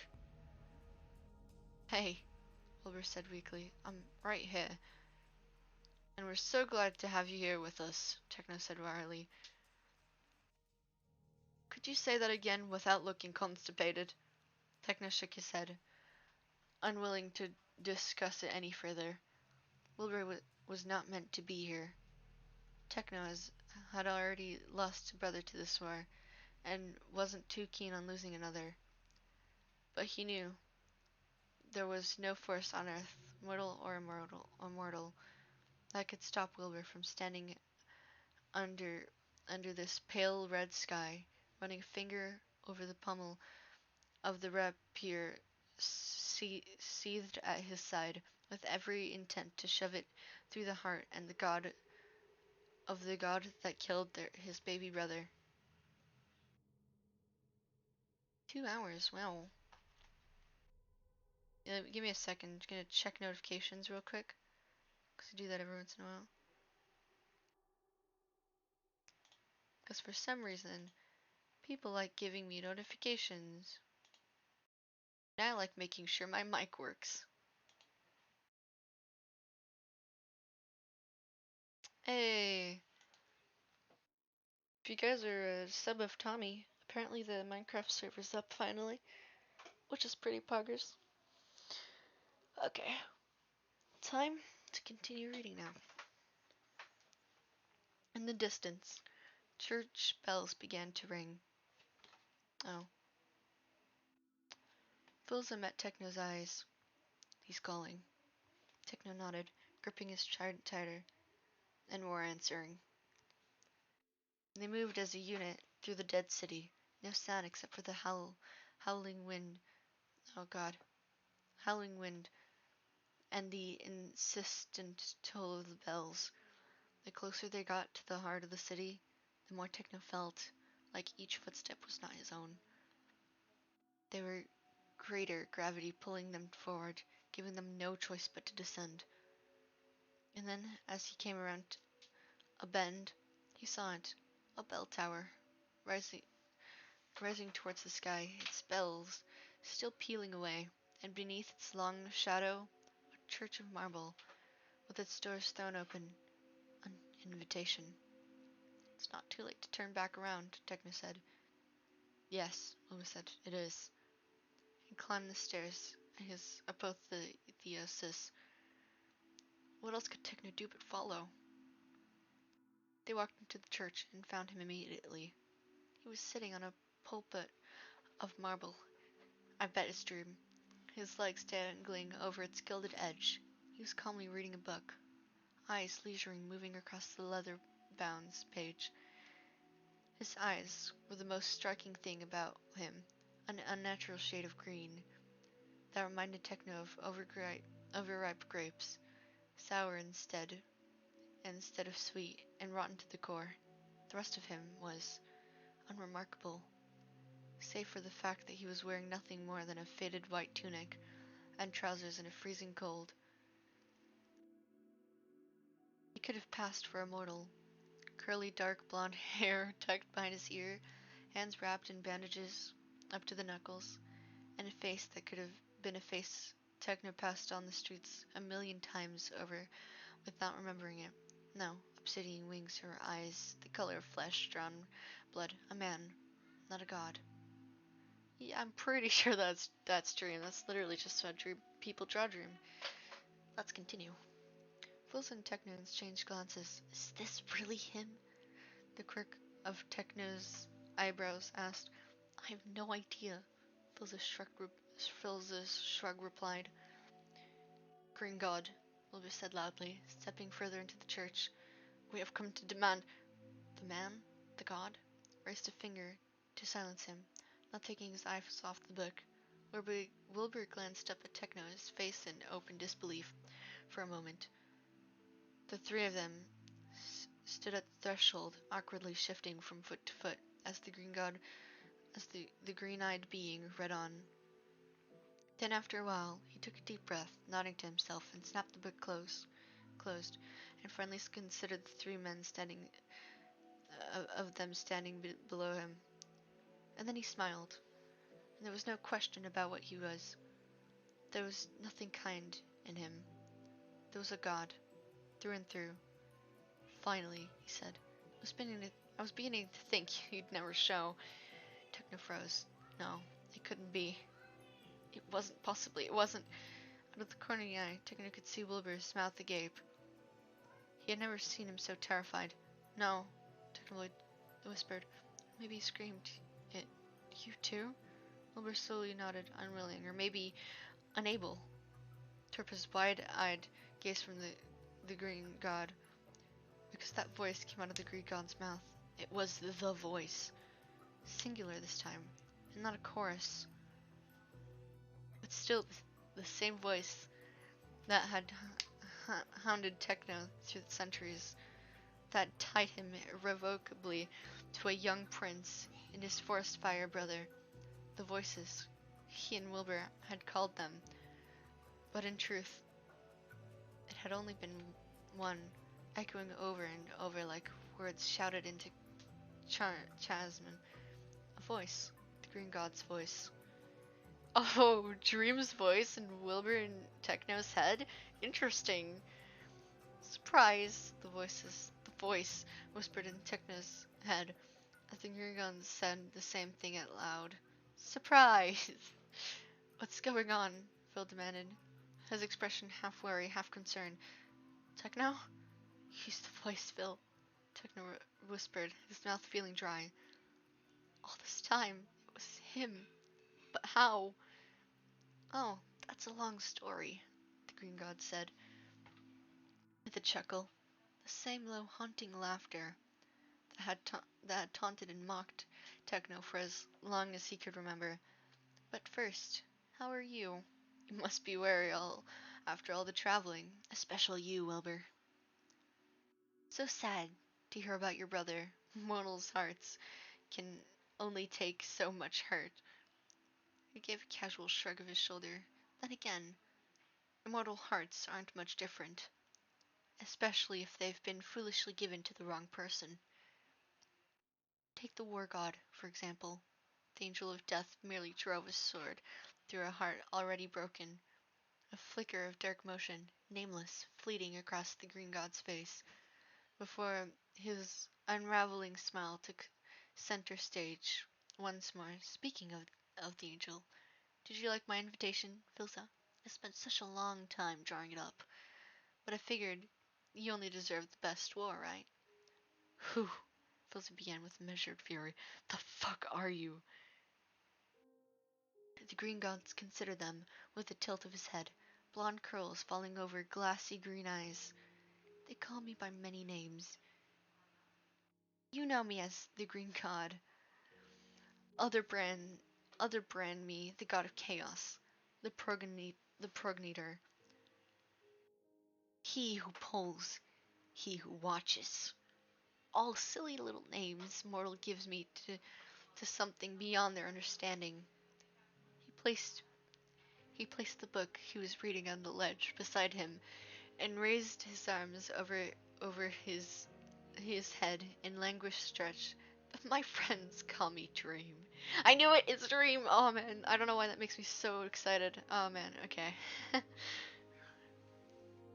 The run sunlight streamed through the strained glass, windows fractured over Wilbur's face, painting him in a kaleidoscope of colors as he stumbled over his words. Charming King Wilbur, for once rendered speechless, the green god, Dream, seemed to delight in his fumble, His smile turning sharper and his gaze found Wilbur.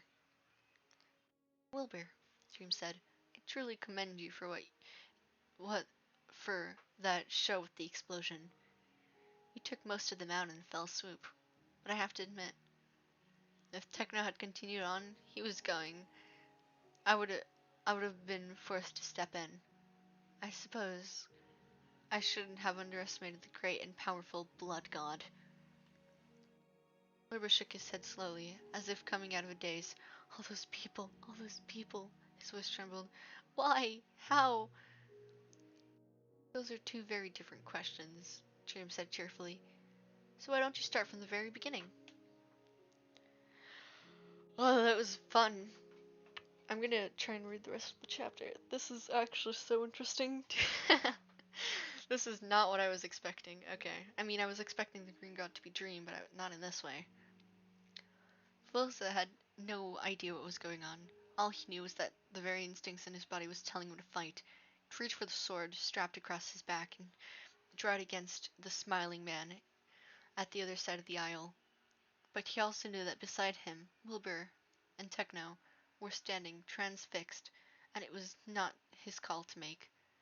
The two of them were twin students, waiting for answers from a far wiser teacher, and Filzer could understand that desperation, that seasoned drive to find answers by whatever means necessary. He'd found himself lost in that feeling for nearly a decade. Wilbur and Techno had been waiting for the conversation all their lives, and they hadn't even known. Phil was not going to take the chance away from them, no matter how he wanted to drag them both away from here.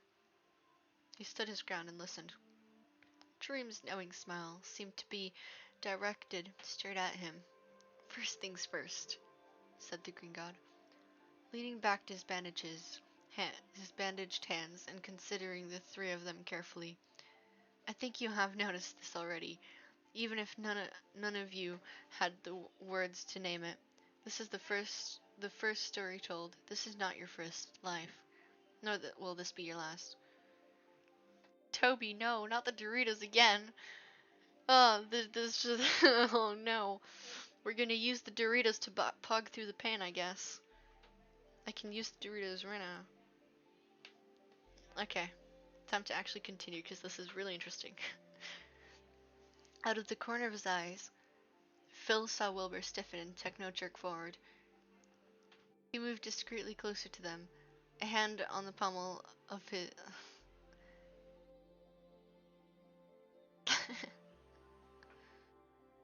Aren't you at school? What? Give me a second.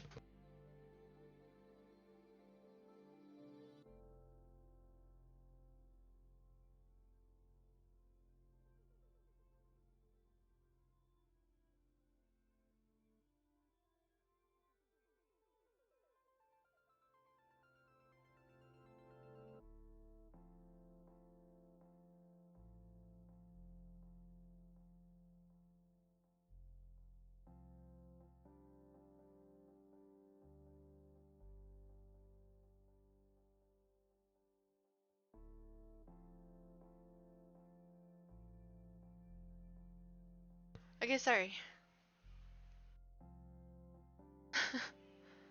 Oh no, the Doritos are back to haunt me. Oh man. Time to continue. Sorry, my mom walked in.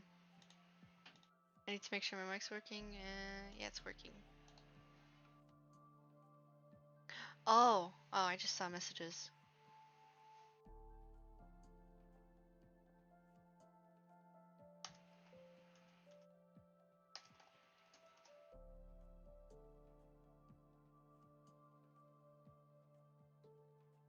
I'm gonna continue reading, but there's a chance that I might not get to finish this chapter.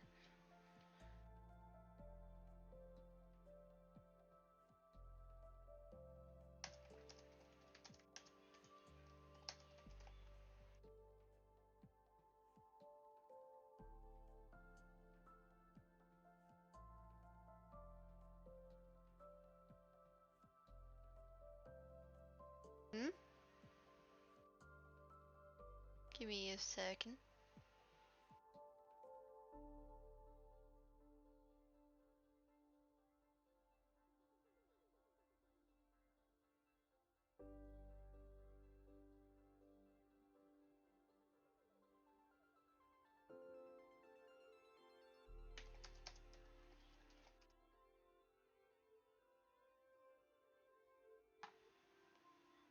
Give me a second. I'll start continuing to read in a moment.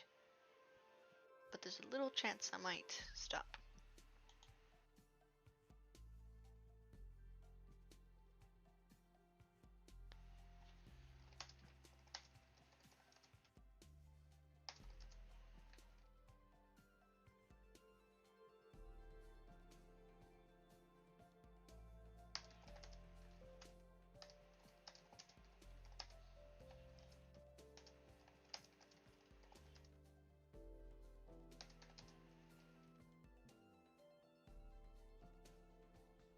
Okay, let's continue.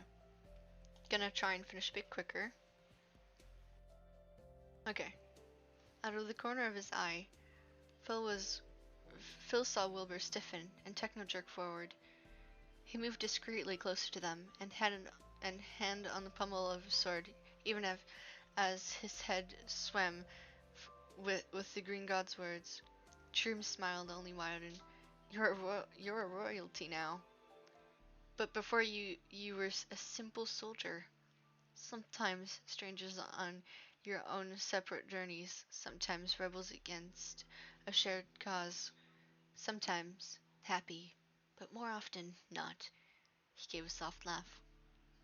There was one time you were enemies, tearing each other apart, until there was nothing left but bones. What? I don't understand what's happening in chat anymore.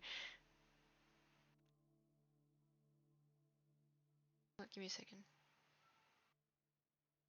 What the hell are you talking about? Techno demanded, his red eyes blazing, in, incensed by the very notion of standing on a side where Wilbur was not. I'm talking about different plays, Techno. Dream spread his arms wide, as if welcoming them all home. Different stages, different actors, different scripts. But all the strings led back to me. Phil did not want to believe this. But even as he stood there with this heavy disbelief, his mind raced through all the time. He'd left the 10 different people, trying to live in one body, an echo, not a voice.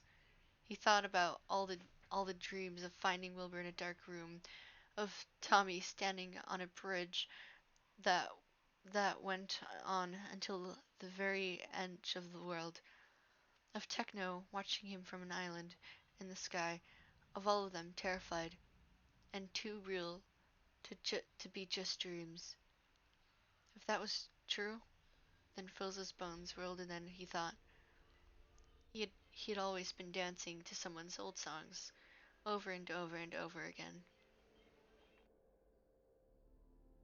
When Wilbur spoke again, his voice was a fractured mess.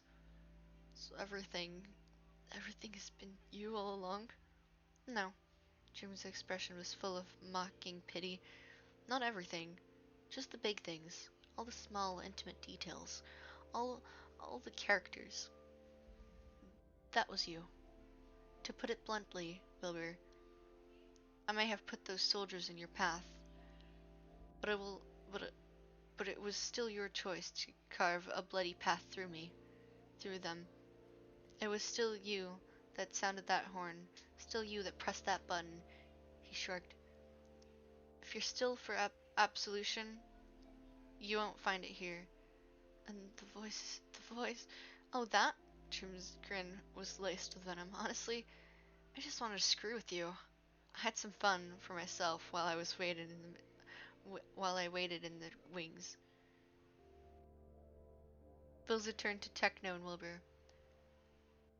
But they had already looked at each other, their faces a reflection of the others.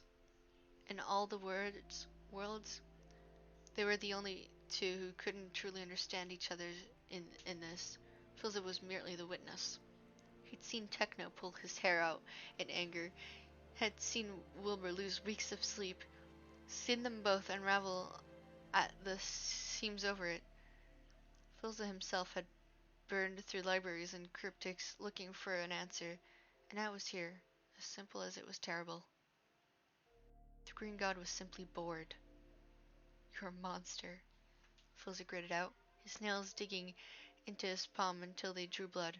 You're God's damned fucking monster. Oh, I haven't even gotten to the worst part.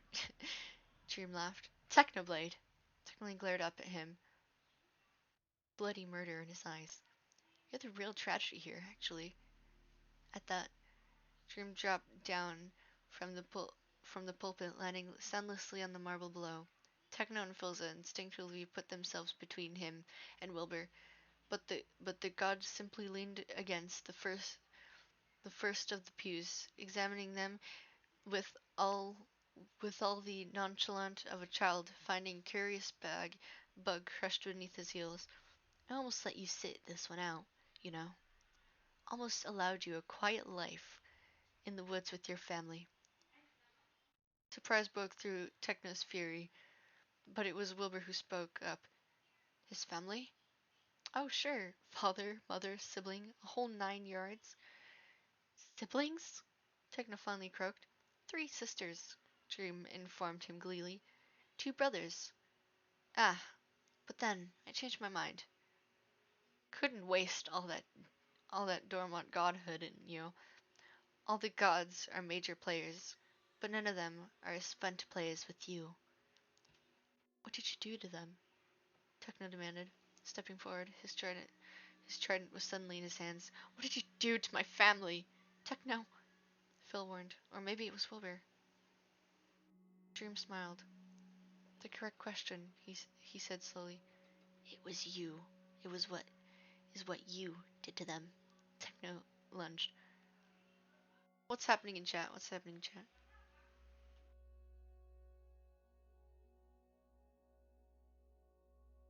Who's Ashy?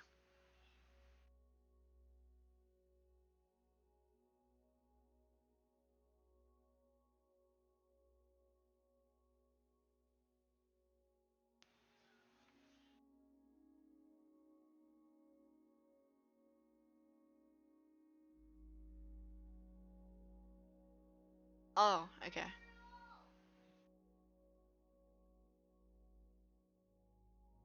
They crashed against the marble pulpit with enough force to crack it.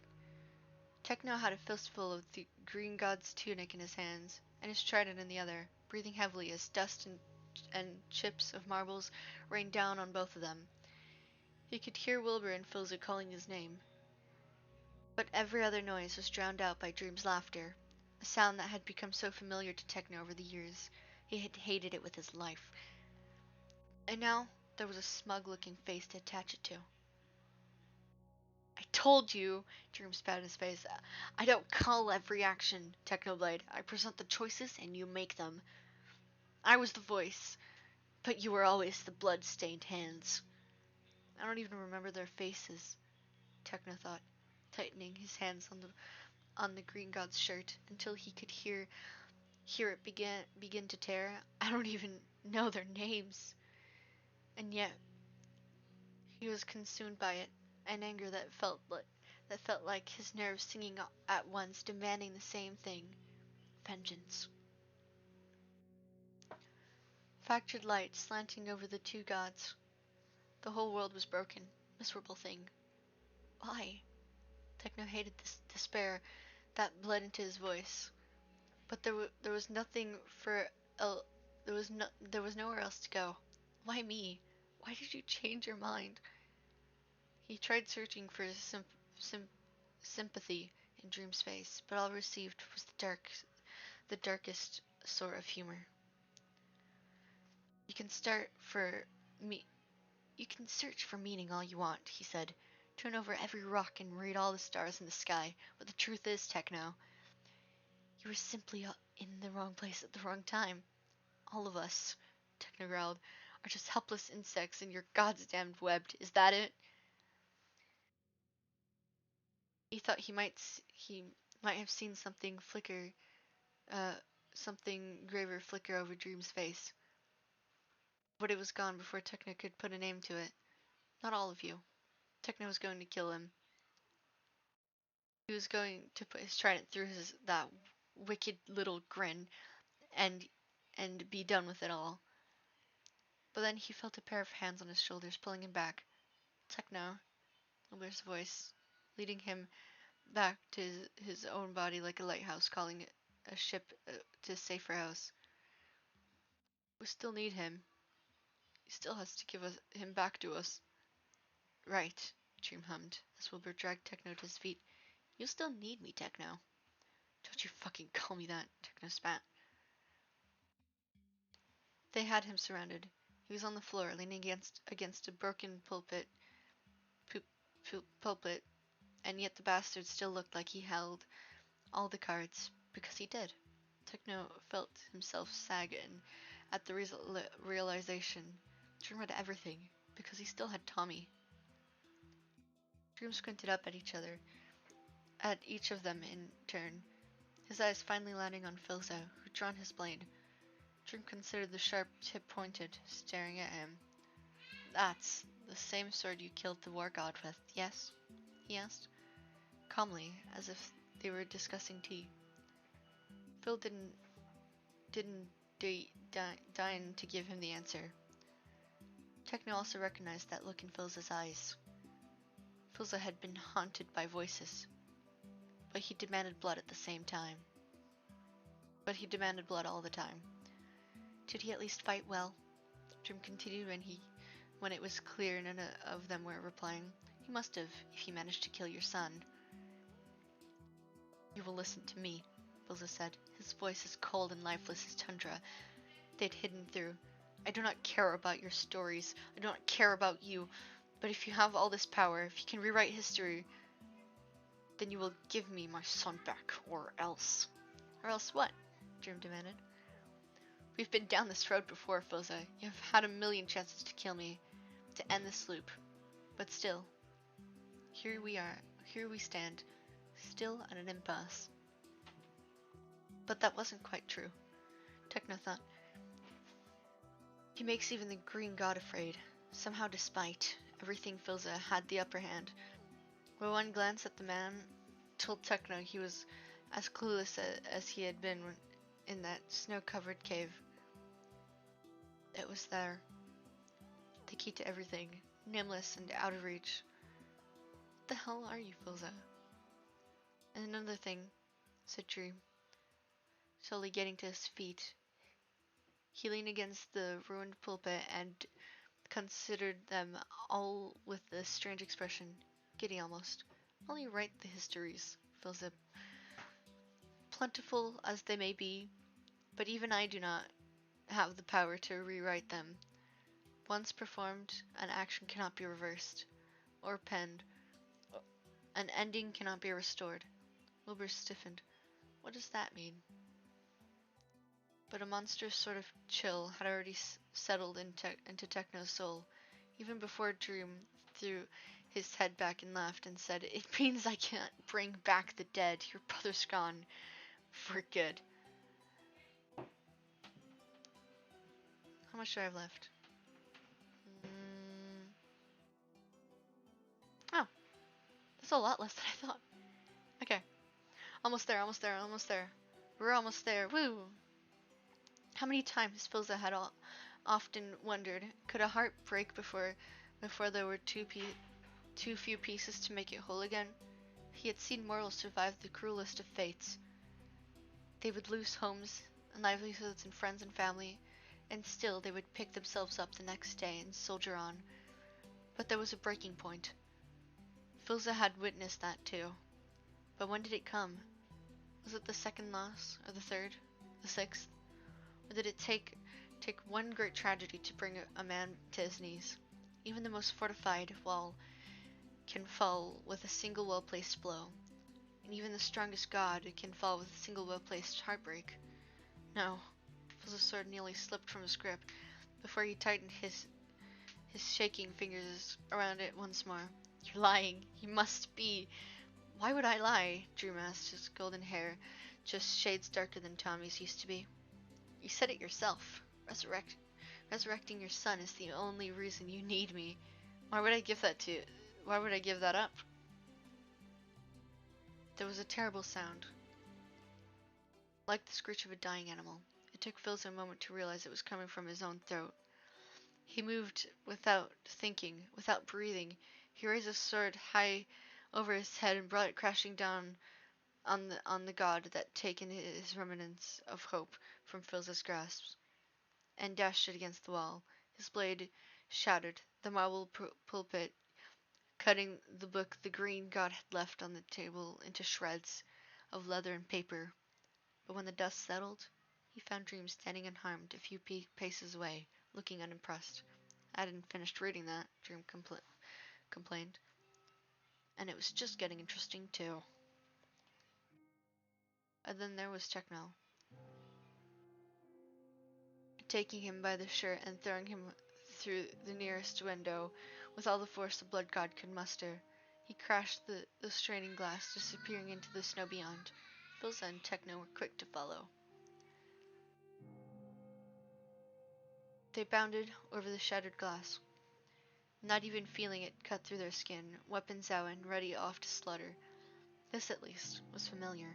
The angel of death and blood god, raining bloody vengeance. This was their role. This was who they were.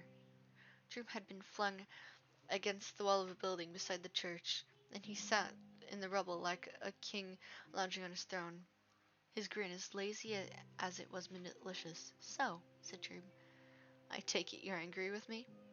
Filza flew towards him, kicking up cold snow and violently wake of his unfolding. He slammed his foot against the green god's chest, revealing in the sickening crunch that came with his head cracking against the debris. His sword was at the god's throat in an instant, cutting a single red line across the pale skin. I will enjoy taking you apart, Filza thought. If I shall spend eternally suffering, then so shall you. I never promised you anything, Dream said, quietly gazing up at Filza. All that foolish hope? You're the one who went searching for it. You saw patterns in the sky, and then blamed the stars for your own wrong interpretations. Suddenly, his hand shot out, gripping the blade of Techno's sword so tightly that blood dripped from his palms. With surprising strength, he pushed the blade down until it was resting against his heart. Go ahead. Tear through me. But I'm not the one who left one son by his mother's deathbed and forced a crown on the other. I'm not that kind of monster. He was 15, Filza croaked. He died for your war at 15. You abandoned Wilbur at 15, the green god sighed wearily. They grow up so fast, don't they? Pity you were only there for the end. He brightened. Speaking of Wilbur, I never answered his question, did I? Of how I did all this? He let go of Phil's sword and gestured at everything. The empty town, their shattering universes, their strange stories. I don't care. Phil's steadying his shaking hands and prepared to plunge it through the god's heart. After years of fighting, he had figured out exactly where to slice without killing. Death would be too kind a god than this monster deserved. Well, you should, Dream laughed. Look behind you, Phil. Filza would have cut off an arm before he took orders from him.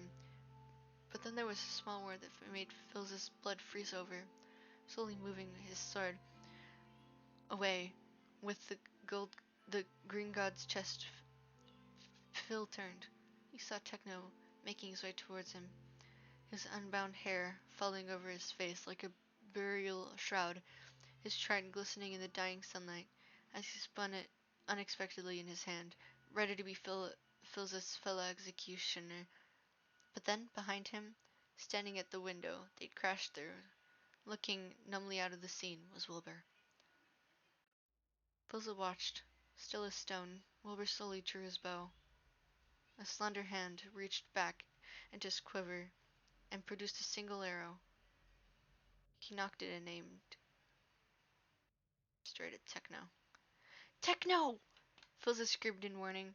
Techno paused, tensing in confusion, and then he followed Phil's frightening eyes in towards the church. Phil could see Wilbur's hand shaking, his mouth forming a single word in his wide-eyed fear. Techno? Oh, Wilbur, Dream's voice. The voice that had plagued Phil's son for years, now plaguing him too, as he found himself unable to move, or blink, or breathe, or think. Why the long face? Wilbur began to smile. Will? Techno asked, uncomprehending. There was no world, no universe, no God-written stage where Wilbur could do this to him. And yet here they were, standing across from each other, strangers once more. This was not his brother's smile. Those were not his brother's eyes. Will, Techno said again. A plea, a prayer, a pardon. Wilbur let the arrow fly. Welp, that's it for the stream. Wow. Oh no. Let me read the notes real quick. Thank you for reading. I'll see you in a few weeks in the grand finale. Comments and kudos are always appreciated, and they honestly get me through the long nights of researching and plotting. I've read all your comments at least thrice, by the way. To be honest, sorry. Again, thank you all so much for reading. I cannot express how much the support means to me, and as always, I'm at on Twitter, and DM me, and DMs are always open. Please go check them out. This is absolutely great. And if you can, go to the actual story. Even if you're just like listening to me because you don't want to read it yourself, just go to the actual stories. Just scroll to the bottom of the first chapter and just give kudos. It's great. Okay. Now, um, crazy enough, after almost 3 hours of streaming, oh man, it actually pretty much has been 3 hours of streaming. That is it. Wow. 2 streams in a row. Both of them are really, really long. That's it for the stream. Crazy, you know, right?